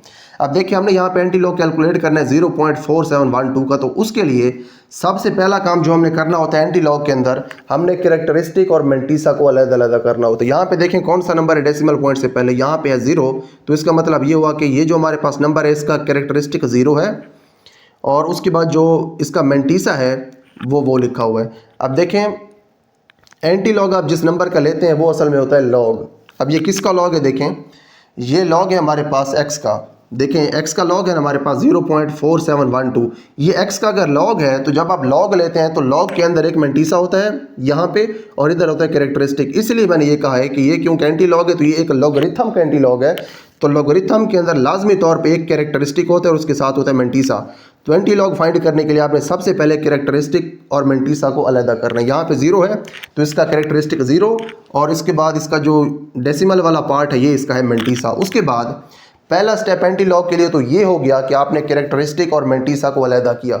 दूसरा स्टेप ये होता है कि आपने मेंटीसा की टेबल वैल्यू फाइंड करनी होती है, यानी कि आपने मेंटीसा को एंटी लॉगरिथम के टेबल में देखना होता है। तो यही चीज़ हम यहाँ पे लिखते हैं, टेबल वैल्यू ऑफ मेंटीसा। जो मेंटीसा है यानी कि 0.4712 उसकी हमने यहाँ पे टेबल वैल्यू लिखनी है। टेबल वैल्यू के लिए आप 0.47 को 1 के कॉलम में देखेंगे तो आपके पास ये नंबर आएगा, उसके बाद आप 2 का मीन डिफरेंस देखेंगे तो आपके पास 1 आएगा। अब ये कैसे देखना है टेबल, ये हमने पिछले लेक्चर के अंदर इन डिटेल यहाँ पे टेबल बना के देखा था कि आपने किस तरह से ये वैल्यूज फाइंड करनी है। तो अगर आपको यहाँ से समझना है तो आप पिछला लेक्चर देख सकते हैं जिसके अंदर हमने इन डिटेल एंटी लॉग को डिस्कस किया था। तो यहाँ पे हमने 47 को यानी कि 0.47 को या 0.47 को 1 के कॉलम में देखा, ये नंबर आया, 2 का मेन डिफरेंस देखा तो 1 आया, दोनों को हमने ऐड कर देना है तो हमारे पास ये आ गई टेबल वैल्यू मेंटीसा की। पहला स्टेप रिपीट कर रहा हूँ, हमारे पास एंटी लॉग के लिए होते हैं कैरेक्टरिस्टिक और मेंटीसा को अलग करना। दूसरा स्टेप है हमारे पास मेंटीसा की टेबल वैल्यू जो कि फाइंड हो गई। उसके बाद ये जो हमने नीचे एरो हेड लगा दिया है ये डिनोट कर रहा है रेफरेंस पोजीशन को कि ओरिजिनली डेसिमल पॉइंट नहीं यहाँ पे होना होता है। अब देखिए हमारे पास कैरेक्टरिस्टिक जो है उसको हमने अब अप्लाई करना है टेबल वैल्यू के ऊपर। पहला स्टेप कैरेक्टरिस्टिक और मेंटीसा को अलग करना, दूसरा स्टेप मेंटीसा की टेबल वैल्यू फाइंड करना, तीसरा स्टेप ये होता है कि आपने कैरेक्टरिस्टिक को अप्लाई करना होता है मेंटीसा की टेबल वैल्यू के ऊपर। कैरेक्टरिस्टिक आप अप्लाई करें मेंटीसा की टेबल वैल्यू के ऊपर, कैरेक्टरिस्टिक को मेंटीसा की टेबल वैल्यू के ऊपर अप्लाई करने का ये मतलब है कि इस टेबल वैल्यू की जो रेफरेंस पोजीशन है उससे आपने डेसिमल पॉइंट को आगे पीछे करना है। कितना आगे पीछे करना है ये आपको बताता है कैरेक्टरिस्टिक। अगर इसका कैरेक्टरिस्टिक होता 1 तो हम डेसिमल पॉइंट को 1 प्लेस इधर राइट वाली साइड के ऊपर शिफ्ट करते, अगर होता 2 तो हम इसको 2 प्लेसेस शिफ्ट करते, अगर होता -1 तो हम इसको 1 प्लेस इधर लेफ्ट के ऊपर शिफ्ट करते, अगर होता -2 तो हम इसको 2 प्लेसेस लेफ्ट के ऊपर शिफ्ट करते। लेकिन कैरेक्टरिस्टिक है 0 तो इसलिए हम इसको कहीं भी शिफ्ट नहीं करेंगे, डेसिमल पॉइंट को हम अपनी ही रेफरेंस पोजीशन के ऊपर लिखेंगे। तो हम यहाँ पे लिख सकते हैं अब anti log of this number, जिस नंबर का हमने एंटी लॉग फाइंड करना था उसका एंटी लॉग लिखने के लिए हमें अब कैरेक्टरिस्टिक अप्लाई करना है मेंटीसा की टेबल वैल्यू के ऊपर। कैरेक्टरिस्टिक 0 है तो डेसिमल पॉइंट अपनी ही पोजीशन के ऊपर आएगा। तो यहाँ पे हमने लिख दिया एंटी लॉग इस नंबर का, जो कि इस तरह से आएगा कि इसकी जो रेफरेंस पोजीशन है वहीं पे डेसिमल पॉइंट आएगा। तो हमारे पास एंटी लॉग आ गया इस नंबर का। अब देखें ये नंबर है किसके बराबर, यानी कि ये एंटी लॉग असल में किस नंबर के बराबर है, ये एंटी लॉग बराबर है x की। अब हमारे पास इस एंटी लॉग की क्योंकि वैल्यू आ चुकी है ये वाली और ये एंटी लॉग बराबर है x के, तो इसीलिए ये असल में x की वैल्यू है। ठीक है, इसको हम रिपीट कर देते हैं। हमारे पास इस एंटी लॉग की वैल्यू आ गई लेकिन ये एंटी लॉग बराबर था x के, तो इसका मतलब ये हुआ कि दर हकीकत हमारे पास x की वैल्यू आ चुकी है। तो x की वैल्यू हमारे पास ये आ गई। यहाँ पे हम लिख सकते हैं this implies that x is equal to 2.959। अब देखें यहाँ पे हमारे पास तो x की वैल्यू आई है। अब आपने यहाँ पे अपने क्वेश्चन को नहीं छोड़ना। अक्सर बच्चे गलती ये करते हैं कि वो x की वैल्यू फाइंड करके क्वेश्चन को छोड़ देते हैं। हमने जो चीज़ फाइंड करनी थी वो x की वैल्यू तो नहीं थी, वो थी हमारे पास इस एक्सप्रेशन की वैल्यू जो कि यहाँ पे हमें क्वेश्चन में बताई हुई थी। तो आपने इस एक्सप्रेशन की क्योंकि वैल्यू फाइंड करनी है और आपने इसको x के बराबर फ़र्ज़ किया था और आपने x की वैल्यू फाइंड कर ली, तो आप ये अब कहेंगे कि x की वैल्यू अगर इसके बराबर है और क्योंकि x इस एक्सप्रेशन के बराबर हमने फ़र्ज़ किया हुआ है तो इसीलिए हमारे पास जो गिवन एक्सप्रेशन है उसकी हमारे पास ये वैल्यू आ जाएगी जो कि x की वैल्यू है। ठीक है, तो एंड के ऊपर आपने x की जो वैल्यू है उसको इस एक्सप्रेशन की वैल्यू के बराबर कहना है, तो तब आपका क्वेश्चन कंप्लीट होगा। यहाँ पे हमारे पास इस क्वेश्चन का पहला पार्ट सॉल्व हो गया। इसके बाद हम इसी प्रोसीजर को अप्लाई करते हुए अपना सेकंड पार्ट सॉल्व करते हैं। उसके बाद नेक्स्ट हमारे पास क्वेश्चन नंबर 5 का सेकंड पार्ट है। यहाँ पे हमने इस एक्सप्रेशन की वैल्यू फाइंड करनी है इसकी वैल्यू फाइंड करने के लिए भी हम सेम वही प्रोसीजर अप्लाई करेंगे जो हमने पिछले पार्ट के लिए अप्लाई किया है। तो काफ़ी सारी डिटेल हमने वहाँ पे देख ली है, बल्कि जितनी डिटेल थी वो सारी हमने वहाँ पे देख ली है। तो इसीलिए इसको हम थोड़ा क्विकली सॉल्व कर लेते हैं। यहाँ पे हमारे पास जिस नंबर की वैल्यू हमने फाइंड करनी है या फिर जिस एक्सप्रेशन की वैल्यू फाइंड करनी है उसको हम x के बराबर फर्ज करते हैं। दोनों साइड्स के ऊपर लॉगरिथम अप्लाई करना है। उसके बाद x का लॉगरिथम वैसे ही रहेगा, लॉगरिथम इन तीनों नंबर्स के ऊपर अलहदा होगा और इनके दरमियान प्लस आ जाएगा क्योंकि ये तीनों मल्टीप्लाई हो रहे हैं वहाँ पे। तो यहाँ पे हमने लॉगरिथम का प्रोडक्ट लॉ अप्लाई किया है। उसके बाद अगले स्टेप के अंदर लॉग ऑफ x वैसे लिखना है। इन तीनों के जो लॉगरिथम्स हैं इनकी वैल्यूज हमने देखनी है टेबल से, लॉग के टेबल से, क्योंकि यहाँ पर उन्होंने बताया है कि आप लॉगरिथम का टेबल यूज़ करें। यहाँ पे देखें डेसिमल पॉइंट इन तीनों के अंदर अपनी पोजीशन के ऊपर है, तो तीनों का कैरेक्टरिस्टिक हो जाएगा 0। उसके बाद इसके लॉग के लिए आपने 46 को 7 की कॉलम में देखना है, ये नंबर आएगा। 21 को 1 के कॉलम में देखना है, ये नंबर आएगा। आपने 23 को 9 के कॉलम में देखना है और 7 का मेन डिफरेंस देखना है। तो उसके बाद आपके पास ये नंबर आएगा, ठीक है जी। उसके बाद लॉग एक्स वैसे लिखें, उन तीनों नंबर्स को ऐड कर दें तो ये चीज़ हमारे पास आ जाएगी। उसके बाद हमने क्योंकि वैल्यू एक्स की फाइंड करनी है तो दोनों साइड्स के ऊपर एंटी लॉग अप्लाई करेंगे। यहाँ पे लॉग और एंटी लॉग कैंसिल होंगे तो सिर्फ x बचेगा और इस नंबर के साथ एंटी लॉग वैसे ही आ जाएगा। एंटी लॉग को सॉल्व करने का मेथड ये है कि आपने सबसे पहले कैरेक्टरिस्टिक और मेंटीसा को अलग-अलग करना है। कैरेक्टरिस्टिक यहाँ पे 1 है, उसको हमने अलग कर दिया, और मेंटीसा हमारे पास ये है, उसको हमने वहाँ पे अलग कर दिया। उसके बाद दूसरा स्टेप ये होता है कि आपने मेंटीसा की टेबल वैल्यू फाइंड करनी होती है। तो हमने यहाँ पे लिख दिया टेबल वैल्यू ऑफ मेंटीसा 0.3733। आपने यहाँ पे 0.37 को 3 के कॉलम में देखना है तो आपके पास ये नंबर आएगा। उसके बाद आपने 3 का मेन डिफरेंस देखना है तो आपके पास 2 आएगा। उसके बाद दोनों को ऐड करना है तो 2362 आएगा। ये हमारे पास रेफरेंस पोजीशन है कि हमारे पास डेसिमल पॉइंट की ये पोजीशन होती है। उसके बाद हमने तीसरे स्टेप के अंदर यहाँ पे कैरेक्टरिस्टिक अप्लाई करना है मेंटीसा की टेबल वैल्यू के ऊपर। कैरेक्टरिस्टिक 1 है तो आप रेफरेंस पोजीशन से 1 प्लेस राइट के ऊपर शिफ्ट करें डेसिमल पॉइंट को इस तरह से। यहाँ पे हमारे पास था जो ओरिजिनल फॉर्म थी वो थी 2.362। यहाँ पे हमने जब इसके ऊपर कैरेक्टरिस्टिक अप्लाई किया तो आ जाएगा 23.62। ये हमारे पास देखें किसकी वैल्यू है। जब आप मेंटीसा की टेबल वैल्यू के ऊपर कैरेक्टरिस्टिक अप्लाई कर देते हैं तो आपके पास वैल्यू आती है एंटी लॉग की। तो एंटी लॉग की हमारे पास वैल्यू यहाँ पे आ गई है। उसके बाद आप ये देखें कि जो एंटी लॉग है जिसकी हमने यहाँ पे वैल्यू ली है वो बराबर किसकी है, वो बराबर है एक्स के। तो इसका मतलब ये हुआ कि जो एंटी लॉग की वैल्यू है वो एक्स की वैल्यू के बराबर है, क्योंकि एंटी लॉग एक्स के बराबर है। एंटी लॉग की वैल्यू आ गई, इसका मतलब है यही वैल्यू एक्स की वैल्यू है। तो आगे हमने इसलिए लिख दिया this implies that x is equal to 23.62 यानी कि 23.62। तो हमारे पास ये x की वैल्यू है, लेकिन हम यहाँ पे x की वैल्यू फाइंड नहीं करनी थी, हमने उस एक्सप्रेशन की वैल्यू फाइंड करनी थी जिसको हमने x के बराबर फर्ज किया था। हमने इस एक्सप्रेशन की वैल्यू फाइंड करनी थी, इसको हमने x के बराबर कहा था। x की वैल्यू हमारे पास आ चुकी है तो हम x की इसी वैल्यू को इस एक्सप्रेशन की वैल्यू कह सकते हैं। तो हमारे पास इस एक्सप्रेशन की वैल्यू आ चुकी है। यहाँ पे हमने लॉगरिथम और एंटी लॉगरिथम का कॉन्सेप्ट यूज़ किया है और सेम हमने वही प्रोसीजर फॉलो किया है जो हमने इस क्वेश्चन के पहले पार्ट के अंदर फॉलो किया था। तो यहाँ पे हमारे पास क्वेश्चन 5 का सेकंड पार्ट भी कंप्लीट हो गया। इसके बाद हम इसका थर्ड पार्ट सॉल्व करते हैं। उसके बाद नेक्स्ट हमारे पास क्वेश्चन नंबर 5 का थर्ड पार्ट है। यहाँ पे हमें जो एक्सप्रेशन गिवन है ये पिछली दोनों एक्सप्रेशन से थोड़ी सी डिफरेंट है, लेकिन कोई मसला नहीं है, इसको भी हम लॉगरिथम के लाज यूज़ करके सिंप्लीफाई कर लेंगे। उसके बाद हम इसके ऊपर वही वाला प्रोसीजर अप्लाई करेंगे जो हमने पिछले पार्ट्स के अंदर अप्लाई किए। तो हमारे पास इसका थर्ड पार्ट है। यहाँ पे हमें ये एक्सप्रेशन गिवन है। सबसे पहले हमने पिछले पार्ट्स की तरह इस एक्सप्रेशन को x के बराबर फर्ज करना है। उसके बाद हमने दोनों साइड्स के ऊपर लॉगरिथम अप्लाई कर देना है। ये तो हमारे पास आगे log x ही आ जाएगा, लेकिन इस एक्सप्रेशन के ऊपर हमने अब लॉगरिथम के लाज अप्लाई करने हैं। लाज इस तरह से अप्लाई करेंगे कि यहाँ पे हमारे पास मल्टीप्लिकेशन है और यहाँ पे डिवीजन है, तो जो मल्टीप्लाई हो रहे हैं उनके साथ हम प्लस लगा देंगे और जो डिवाइड हो रहा है उसके साथ हम नेगेटिव लगा देंगे और इन तीनों का हम लॉगरिथम अलग-अलग कर देंगे। उसके साथ साथ यहाँ पे हमारे पास जो ये पहला नंबर है इसके ऊपर स्क्वायर है, यानी कि इसकी एक पावर भी है, तो यहाँ पे हमने पावर लॉ भी अप्लाई करना है। वो इस तरह से अप्लाई करेंगे कि इसका जब हम लॉगरिथम लेंगे तो इसकी जो पावर है वो हम इसके लॉगरिथम से पहले लिख देंगे इस तरह से, ठीक है। यहाँ पे हमारे पास इसके ऊपर पावर 2 थी, तो जब हमने इसका लॉगरिथम अलग किया तो इसके ऊपर जो पावर 2 थी उसको हम लॉगरिथम से पहले लेके आ गए हैं। तो आप यहाँ पे देखिए हमने कौन कौन से लॉज यूज़ किए हैं। सबसे पहले तो हमने यहाँ पे प्रोडक्ट लॉ यूज़ किया है कि जो मल्टीप्लिकेशन में थे उनको हमने अलग किया है प्लस लगा के। उसके बाद हमने कोशेंट लॉ यूज़ किया है क्योंकि हमने डिवीजन वाले को माइनस लगा के अलग किया है। उसके बाद हमने तीसरा लॉ यहाँ पे जो यूज़ किया है वो है पावर लॉ। इस नंबर की पावर थी उसको हमने लॉगरिथम से पहले लिख दिया है। उसके बाद अगले स्टेप के अंदर हमने इन तीनों लॉगरिथम्स की वैल्यू फाइंड करनी है टेबल की हेल्प से और हमने यहाँ पे लिखनी है। अगर हम इन तीनों लॉगरिथम्स की वैल्यू फाइंड करें तो यहाँ पे 2 हमारे पास वैसे ही आ जाएगा। पहले लॉगरिथम की वैल्यू ये आएगी, अगले की ये वैल्यू आएगी और तीसरे लॉगरिथम की ये वैल्यू आएगी। अब ये वैल्यूज़ कैसे आएंगी इसके बारे में हम डिटेल में पहले डिस्कस कर चुके हैं, इसलिए फिर इसको हम दोबारा यहाँ पर रिपीट नहीं करते। उसके बाद आपने इन तीनों को सॉल्व करना है। सॉल्व इस तरह से करेंगे कि इस नंबर को 2 से मल्टीप्लाई करवाएंगे, इसमें ऐड कर देंगे, फिर जो आंसर होगा उसमें से हम इसको सब्ट्रैक्ट करवा देंगे। तो हमारे पास यहाँ पे log x है, तो log x की हमारे पास ये वैल्यू आ जाएगी 0.1266।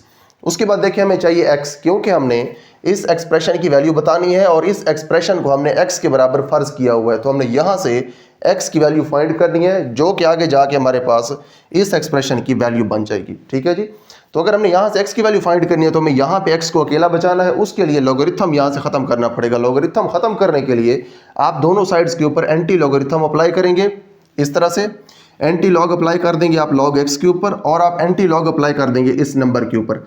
अब आपने अगर इस नंबर का एंटी लॉग फाइंड करना है तो उसके लिए मेथड ये है कि आपने सबसे पहले कैरेक्टरिस्टिक और मेंटीसा को अलग करना है, जैसे कि हमने अपने पिछले क्वेश्चंस के अंदर किया है। यहाँ पे हमने कैरेक्टरिस्टिक 0 और इस मेंटीसा को अलग कर दिया है। उसके बाद हमने अगले स्टेप के अंदर मेंटीसा की टेबल वैल्यू देखनी है एंटी लॉग के टेबल से, जो किस तरह से होगी, टेबल वैल्यू ऑफ 0.1266। ये किस तरह से आएगी, हमने 0.12 को 6 के कॉलम में देखना है, तो हमारे पास ये नंबर आएगा। उसके बाद हमने 6 का मेन डिफरेंस देखना है, जो कि हमारे पास 2 आएगा। आपने याद ये रखना है कि ये जो हम रीडिंग देखेंगे, ये रीडिंग हमने इसकी रीडिंग एंटी लॉग के टेबल में देखनी है, क्योंकि हम एंटी लॉग फाइंड कर रहे हैं। उसके बाद हमारे पास 2 जब इसमें ऐड होगा तो हमारे पास ये नंबर आएगा। ये साइन होता है कि यहाँ पे हमारे पास डेसिमल की रेफरेंस पोजीशन है।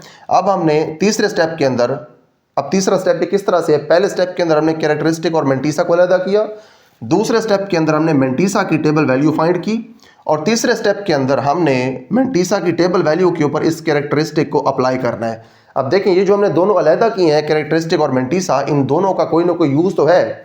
मेंटीसा का यूज़ ये है कि हमने इसको एंटी लॉग के टेबल में देखना होता है, और कैरेक्टरिस्टिक का यूज़ ये है जिसको हमने अलहदा किया है उसको हमने अप्लाई करना होता है मेंटीसा की टेबल वैल्यू के ऊपर। तो इस मेंटीसा की टेबल वैल्यू के ऊपर कैरेक्टरिस्टिक अप्लाई करें।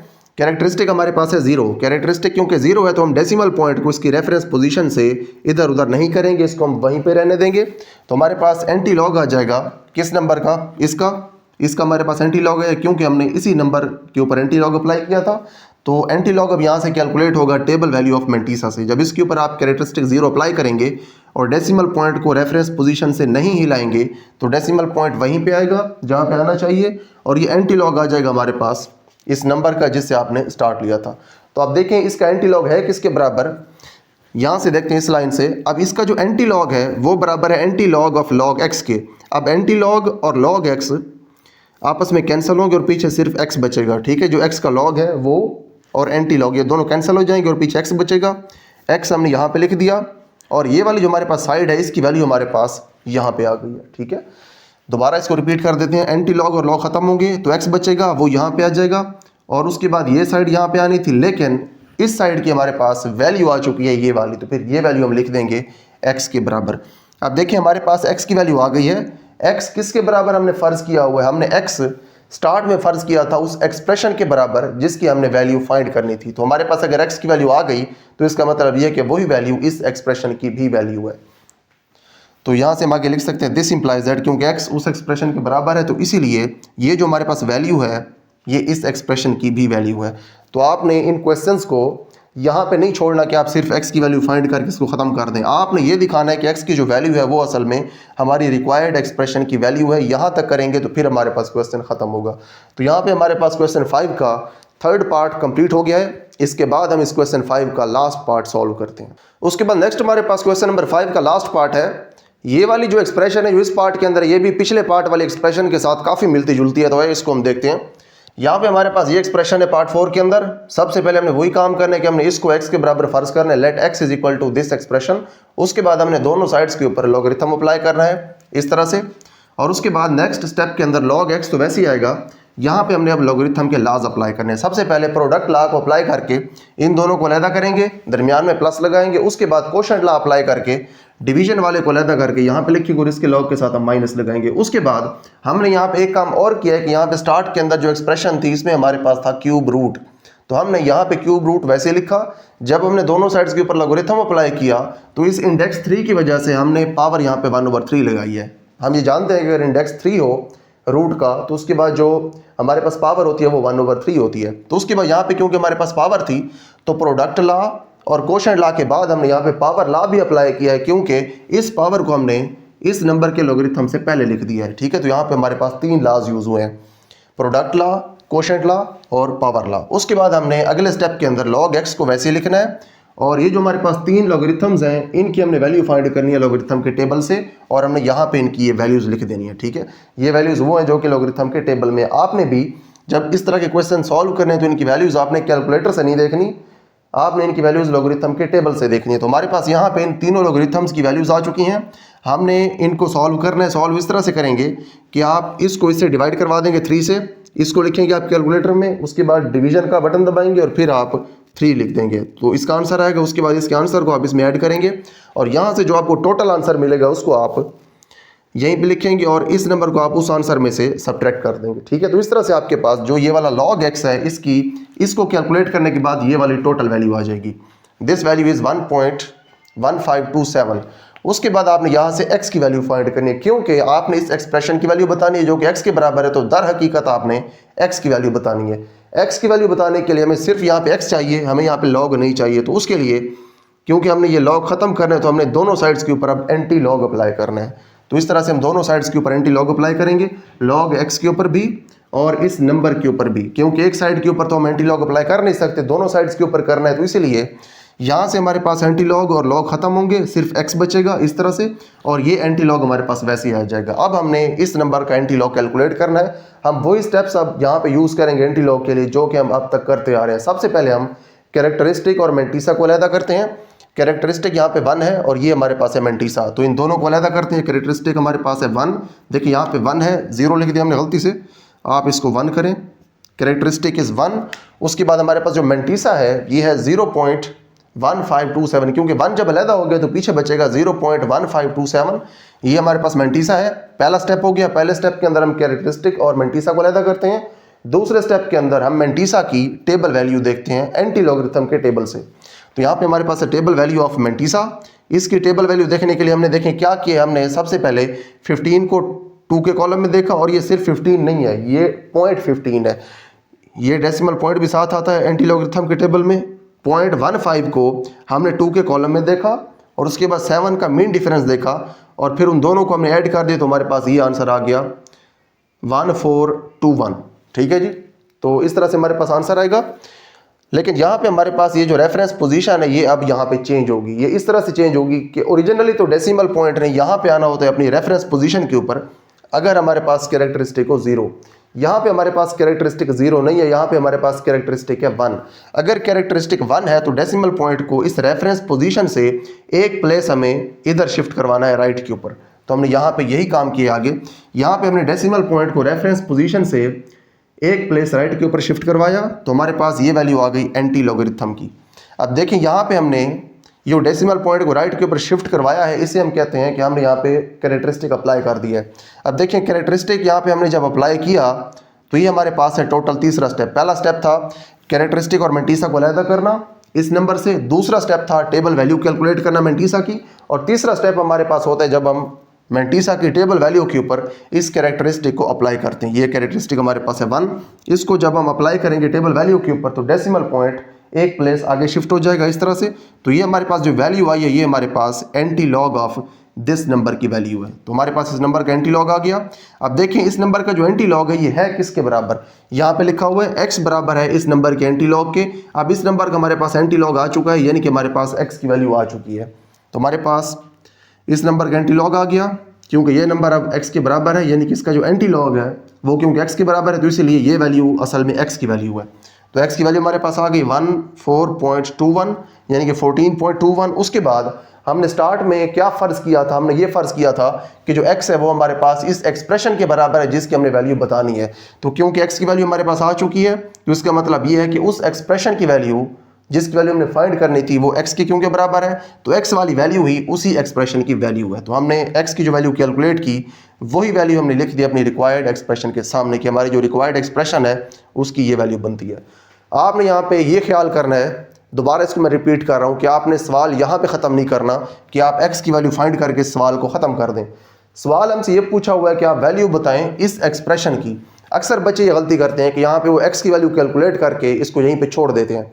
हालांकि ये नंबर तो ठीक है, जवाब तो यही है, लेकिन मसला ये है कि हमें x की वैल्यू नहीं चाहिए, हमें वैल्यू चाहिए अपनी एक्सप्रेशन की। तो जिस चीज़ की वैल्यू उन्होंने पूछी है इस एक्सप्रेशन की, यानी कि इस एक्सप्रेशन की जो कि x के बराबर है, तो फिर आप एंड के ऊपर इसी एक्सप्रेशन की ही वैल्यू शो करेंगे हमने कैलकुलेट की है। तो यहाँ पे हमारे पास क्वेश्चन नंबर 5 कंप्लीट हो गया है। इसके बाद हम क्वेश्चन नंबर 6 स्टार्ट करते हैं। उसके बाद नेक्स्ट हमारे पास क्वेश्चन नंबर 6 है। ये एक स्टेटमेंट वाला क्वेश्चन है, लेकिन मुश्किल ये बिल्कुल नहीं है, दिखने में मुश्किल है। इसको जब हम सॉल्व करेंगे तो ये पिछले तमाम क्वेश्चन से ज़्यादा आसान निकलेगा। अब ये भी स्टेटमेंट वाला क्वेश्चन है, इससे अगले जो 2 क्वेश्चन हैं वो भी स्टेटमेंट वाले हैं, लेकिन ये तीनों क्वेश्चन पिछले तमाम क्वेश्चन से ज़्यादा ईजी हैं। तो हमारे पास क्वेश्चन नंबर 6 है, इसको हम देखते हैं। The formula to measure the magnitude of earthquakes is given by this one. ये हमारे पास फार्मूला है, इस फार्मूला को यूज़ करके हम अर्थक्वेक्स का यानी कि जल्जले का मैग्नीट्यूड या फिर उसकी शिद्दत को कैलकुलेट करते हैं। अब देखिए यहाँ पे हमारे पास लॉगरिथम का एक डेली लाइफ के अंदर यूज़ आ गया कि हम इसको किस तरह से अपनी ज़िंदगी में यूज़ करते हैं। यहाँ पे इसको टेक्नोलॉजी में यूज़ कर रहे हैं, जो अर्थक्वेक्स है उनके मैग्नीट्यूड्स को कैलकुलेट करने के लिए हम लॉगरिथम को यूज़ कर रहे हैं। तो यहाँ से हमें इसका एक यूज़ भी मिल गया कि इसको हम कहाँ पे यूज़ करते हैं। बाकी भी काफ़ी सारे इसके यूजेस हैं। यहाँ पे इस क्वेश्चन के अंदर हमें इसका एक यूज़ नज़र आ गया कि इसको हम कहीं पे यूज़ भी करते हैं। यहाँ पे हमारे पास फार्मूला आ गया कि हमने मैग्नीट्यूड्स किस तरह से कैलकुलेट करने अर्थक्वेक्स के। उसके बाद हमें ये जो चीज़ आगे गिवन है वो ये है, इफ़ एम्पलीट्यूड ए इज़ 10,000। इस फार्मूला के अंदर 2 चीज़ें हैं, एम हमारे पास मैग्नीट्यूड है और ये दोनों एम्पलीट्यूड्स हैं। अगर हमें ये दोनों एम्पलीट्यूड्स पता हों तो इनकी वैल्यू हम यहाँ पे पुट करेंगे, लॉगरिथम कैलकुलेट करेंगे और हमारे पास एम यानी कि अर्थक्वेक का मैग्नीट्यूड आ जाएगा। तो यहाँ पे हमने मैग्नीट्यूड ही कैलकुलेट करना है। ये दोनों एम्पलीट्यूड्स हमें यहाँ पे दिए हुए हैं। If amplitude A is 10,000 and reference amplitude A not is 10, यानी कि हमारे पास जो पहला एम्पलीट्यूड ए है इसकी वैल्यू हमारे पास है 10,000 और उसके बाद हमारे पास जो रेफरेंस एम्पलीट्यूड ए नॉट इसकी वैल्यू है 10।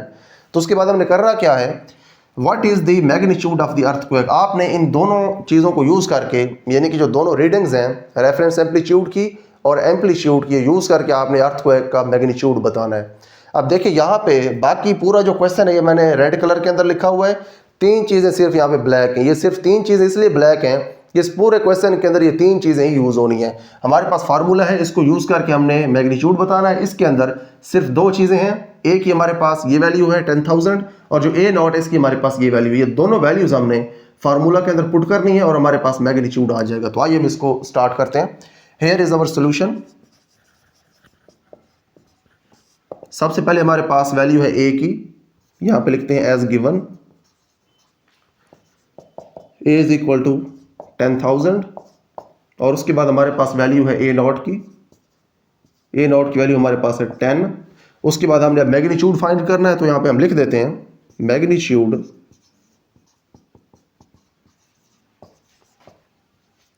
Of earthquake. इसको हम एम से डिनोट कर रहे हैं। Magnitude of earthquake is equal to m, और एम किसके बराबर है, इस चीज के बराबर है, log of a over a naught to the base 10। अब देखिए यहाँ पे लॉग की बेस 10 है, यहाँ पे क्योंकि हमने कैलकुलेशन करनी है तो हमें इसकी बेस पता होना जरूरी है। बेस इसकी 10 है। उसके बाद वैल्यूज पुट कर दें। This implies that m is equal to log 10। उसके बाद ए की हमारे पास वैल्यू 10,000 है और उसके बाद ए नॉट की वैल्यू हमारे पास 10 है।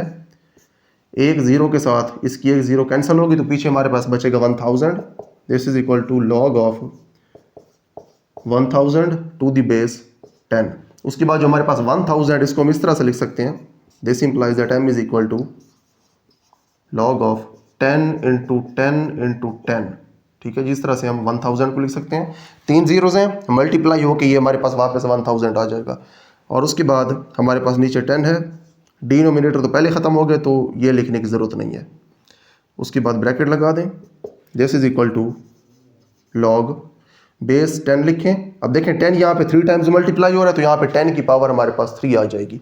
तो लिख सकते हैं आप 10 की पावर 3। उसके बाद लॉगरिथम का जो पावर ला है वो ये कहता है कि आप इस पावर को स्टार्ट में लेके आ सकते हैं, 3 यहाँ पे आ जाएगा, log of 10 to the base 10 हो जाएगा। उसके बाद हम ये जानते हैं कि अगर हमारे पास ये नंबर और लॉगरिथम की बेस सेम हो जाए तो हमारे पास इस लॉगरिथम का आंसर 1 आता है, क्योंकि 10 को हम क्या पावर दें तो उसका आंसर 10 आएगा, 10 को हम पावर 1 देंगे तो वो हमारे पास 10 के बराबर होगा। तो हमारे पास जो 1 है वही इस लॉगरिथम का आंसर है। 3 वैसे ही आएगा यहाँ पे, तो यहाँ पे हम लिख सकते हैं this implies that m find कर रहे हैं, m इज इक्वल टू 3, ये 3 वैसे ही आएगा और इस लॉगरिथम का आंसर आ जाएगा 1। 3 और 1 को मल्टीप्लाई करवाएंगे तो हमारे पास m की वैल्यू 3 आ जाएगी। तो ये है जी हमारे पास अर्थक्वेक का मैग्नीट्यूड। यहाँ पे हमारे पास काफ़ी सिंपल सा क्वेश्चन था।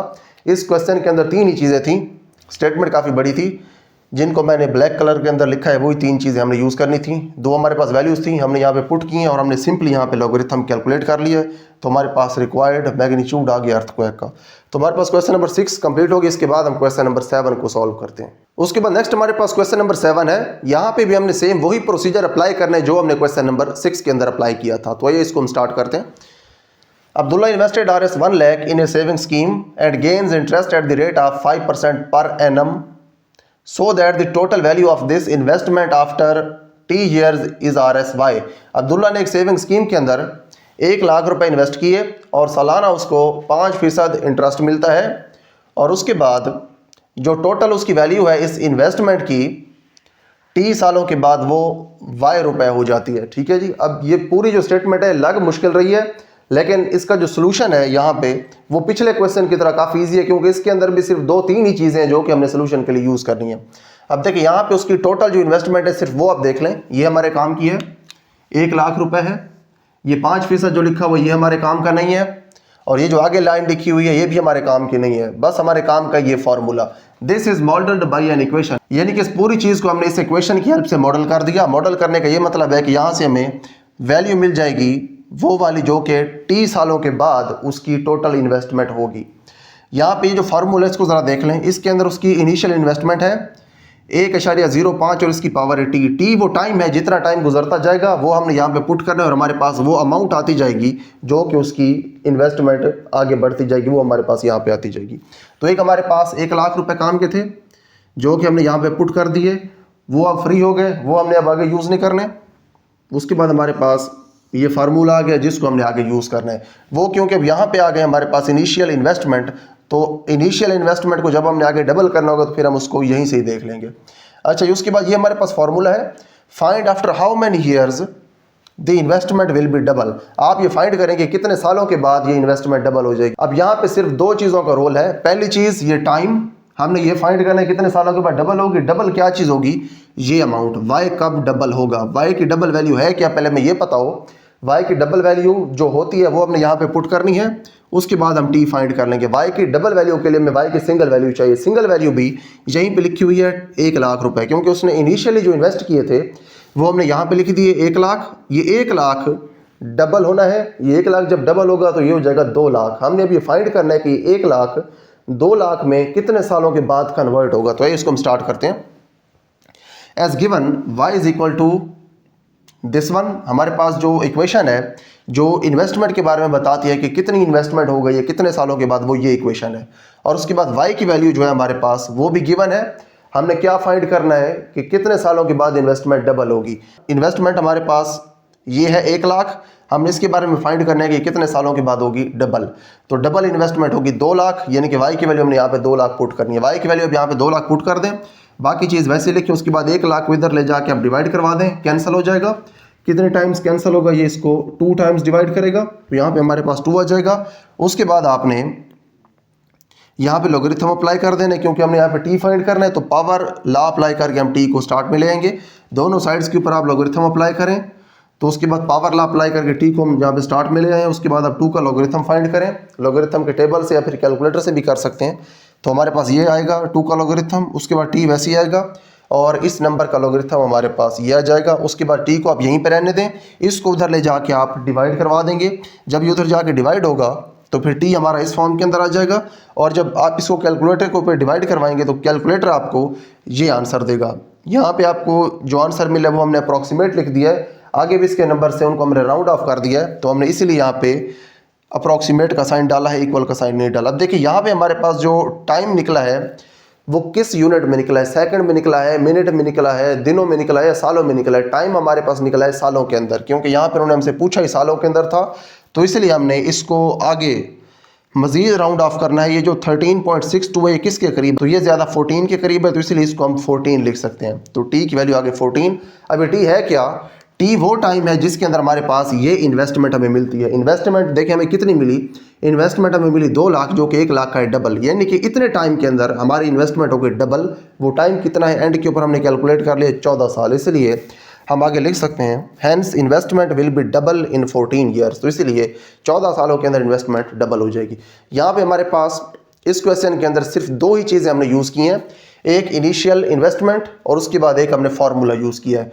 बल्कि इनिशियल इन्वेस्टमेंट भी इरेलीवेंट हो गई क्योंकि वो हमारे पास फार्मूला के अंदर आ जो चुकी है। उसके बाद हमने एक फार्मूला को यूज़ करके ये पूरी कैलकुलेशन कर दी है। तो ये जो हमारे पास इस एक्सरसाइज के आखिरी 3 सवाल हैं 6, 7 और 8, इन तीनों सवालों के अंदर हमने फार्मूला देखना है। फार्मूला जो है काफ़ी इंपॉर्टेंट है। बाकी जितनी भी बड़ी स्टेटमेंट हो उसको देख के आपने घबराना नहीं है, जब हमें फार्मूला की समझ आ जाए तो हम पूरा क्वेश्चन सॉल्व कर सकते हैं। तो हमारे पास क्वेश्चन नंबर 7 भी कंप्लीट हो गया है। इसके बाद हम इस एक्सरसाइज का लास्ट क्वेश्चन यानी कि क्वेश्चन नंबर 8 सॉल्व करते हैं। उसके बाद नेक्स्ट हमारे पास क्वेश्चन नंबर 8 है। ये इस एक्सरसाइज का लास्ट क्वेश्चन है। यहाँ पे हमने अगेन वही प्रोसीजर अप्लाई करने जो पिछले क्वेश्चन के अंदर किया है, क्वेश्चन 6 और 7 के अंदर। यहाँ पे हमारे पास जो स्टेटमेंट है, देख सकते हैं स्टेटमेंट बड़ी है और इसका सोल्यूशन छोटा है, क्योंकि इस स्टेटमेंट के अंदर थोड़ी सी चीज़ें हैं जो कि हमने यूज़ करनी है अपने सोल्यूशन के लिए। तो इसकी हम स्टेटमेंट पढ़ते हैं। हुरिया is hiking up a mountain where the temperature T decreases by 3% और ए फैक्टर ऑफ 0.97। हुरिया एक पहाड़ के ऊपर चढ़ रही है जहाँ पे जो टेम्परेचर है वो कम होता है 3% के हिसाब से, या फिर इस फैक्टर के हिसाब से for every 100 metres gained in altitude. Altitude का मतलब होता है बुलंदी, और जो बुलंदी है हमारे पास 100 मीटर की, हर 100 मीटर की बुलंदी के बाद हमारे पास जो टेम्परेचर कम होता है वो 3%, यानी कि 3% या फिर इतना टेम्परेचर कम होता है हर 100 मीटर की बुलंदी के साथ। तो उसके बाद हमने क्या करना है, the initial temperature T I at sea level is 20 degree Celsius. तो हमारे पास जो इनिशियल टेम्परेचर है जिससे उसने स्टार्ट किया है ऊपर चढ़ना, वो टेम्परेचर है 20 डिग्री सेल्सियस। ठीक है, ये हमारे पास इनिशियल टेम्परेचर है, इसे वो टी आई से डिनोट कर रहे हैं, आई का मतलब है इनिशियल। उसके बाद using the formula T is equal to T I multiplied by 0.97 raise to the power H over 100। आपने अब इस फार्मूला को यूज़ करना है। इसके अंदर देखें क्या क्या चीज़ है। यहाँ पे टेम्परेचर है जो हमने फाइंड करना होगा, टी आई इनिशियल टेम्परेचर है, और ये हमारे पास वो फैक्टर है जिस फैक्टर के हिसाब से टेम्परेचर कम होता जा रहा है, और ये हमारे पास है जो है वो हाइट है जो हाइकिंग करते हुए उसको हासिल होगी, या फिर हाइकिंग करते हुए जो हाइट वो अटेन करेगी, वो हाइट हमने यहाँ पे लिखनी है एच की जगह पे। उसके बाद हमने कैलकुलेट कुछ करना है, वो क्या है, calculate the temperature at an altitude H of 500 metres. तो आपने 500 मीटर की बुलंदी के ऊपर टेम्परेचर टी को कैलकुलेट करना है। देखें जो चीज़ें हमने यहाँ पे यूज़ करनी है उन चीज़ों को मैंने ब्लैक कलर में लिख दिया। वो 3 चीज़ें हैं। सबसे पहले हमने टेम्परेचर यूज़ करना है जो कि इनिशियल टेम्परेचर है, इसको हमने टी आई कह दिया। उसके बाद हमने ये फार्मूला यूज़ करना है, और उसके बाद हमने ये आल्टीट्यूड या फिर ये हाइट एच यानी कि 500 मीटर ये यूज़ करनी है। बस 2 ही चीज़ें हैं, एक ये और एक ये। इनको हमने फार्मूला में पुट करना है, टी आई को हमने यहाँ पे पुट करना है, एच को यहाँ पे पुट करना है। उसके बाद हमने लॉगरिथम के लॉज अप्लाई करने और इसको हमने सॉल्व कर लेना है, टी की वैल्यू फाइंड कर लेनी है। तो इसको हम सॉल्व करते हैं। सॉल्यूशन के अंदर सबसे पहले हमने वो चीज़ें लिखी हैं जो कि हमें गिवन है। 3 चीज़ें गिवन है। एज गिवन जो टेम्परेचर टी है वो इस चीज़ के बराबर है, टी आई यानी कि इनिशियल टेम्परेचर 20 डिग्री सेल्सियस है, और एच जो है वो 500 मीटर है। उसके बाद हमने इन दोनों चीज़ों की वैल्यू यहाँ पे पुट कर देनी है। तो इसको हम लिख सकते हैं, दिस इंप्लाइज दैट जो टी है ये हमारे पास हो जाएगा, टी आई की वैल्यू 20 पुट कर दी, 0.97 वैसे ही आ गया। उसके बाद एच की जगह हमने ये 500 पुट कर दिया, और नीचे हमने 100 वैसे लिख दिया। दिस इंप्लाइज दैट टी को वैसे लिखें, 20 को वैसे लिखें, उसके बाद आप 100 और 500 को सिंप्लीफाई कर सकते हैं। ये 5 टाइम्स इसको डिवाइड करेगा तो यहाँ पे हमारे पास ओवरऑल जो 0.97 की पावर है वो 5 आ जाएगी। उसके बाद अगले स्टेप के अंदर आप दोनों साइड्स के ऊपर लॉगरिथम अप्लाई करें। लॉग ऑफ टी को आप वैसे लिखें, और उसके बाद ये जो हमारे पास साइड है इसको हम आगे अब सॉल्व करते हैं।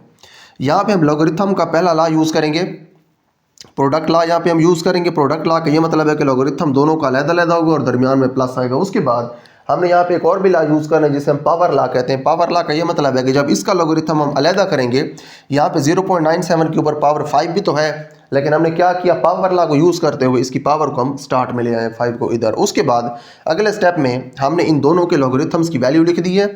20 का लॉगरिथम इस चीज़ के बराबर है और उसके बाद 0.97 का लॉगरिथम हमने इस 5 के साथ यहाँ पे मल्टीप्लिकेशन में लिख दिया। उसके बाद अब यहाँ पे देखें क्योंकि इसका कैरेक्टरिस्टिक -1 है तो इसलिए इसका जो लॉगरिथम है वो इस फॉर्म के अंदर आ गया। उसके बाद हमने इस साइड को करना है सिंप्लीफाई। अगर इसको हमने सिंप्लीफाई करना है तो हमें थोड़ी सी यहाँ पे मॉडिफिकेशन करनी पड़ेगी। यहाँ पे हम log ऑफ t ले रहे हैं इस साइड के ऊपर तो उसको वैसे लिख दें। उसके बाद आप इसको वैसे लिखें 1.3010 और उसके बाद इस 5 को भी वैसे लिखें। ये जो अब आपके पास लॉगरिथम आया है इस नंबर का, इसको हमने अब थोड़ा सा मॉडिफाई करना है। वो इस तरह से मॉडिफाई करना है कि हमने इसी एक्सरसाइज में इससे पहले क्वेश्चंस के अंदर ये बात डिटेल में देखी थी कि जो कैरेक्टरिस्टिक है वो माइनस हो सकता है लेकिन जो मेंटिसा होता है वो हमेशा पॉजिटिव होता है। अब माइनस क्योंकि 1 के ऊपर लगा हुआ है तो इसका मतलब यह है कि सिर्फ 1 ही माइनस है, तो हम इन दोनों को अलग-अलग करेंगे इस तरह से और जो 1 है इसके साथ माइनस लिखेंगे। उसके बाद हम इसको ऐसे सॉल्व करेंगे कि ये क्योंकि हमारे पास पॉजिटिव है इसको हम कैलकुलेटर के अंदर पहले लिखेंगे और इसमें से हम 1 को माइनस कर देंगे तो हमारे पास जो भी कैलकुलेटर में आंसर आएगा उसके साथ हम 5 को मल्टीप्लाई करवा देंगे। इसका हमारे पास जो आंसर आएगा उस आंसर को हम ऐड कर देंगे इस नंबर के अंदर, तो हमारे पास जो टोटल इसका आंसर आएगा वो ये आएगा 1.235। उसके बाद हमारे पास ये साइड किसके बराबर है, log ऑफ t के बराबर है। आगे फिर इसको हम लिख देते हैं log of t is equal to this one ऐसे। उसके बाद यहाँ से हमें t की वैल्यू चाहिए क्योंकि हमने यहाँ पे t ही फाइंड करना था, तो t की वैल्यू अगर हमें चाहिए तो यहाँ पे हमें t को अकेला बचाना पड़ेगा, तो हमें दोनों साइड्स के ऊपर अब एंटी लॉग अप्लाई करना पड़ेगा जैसे हम पिछले क्वेश्चंस के अंदर कर चुके हैं।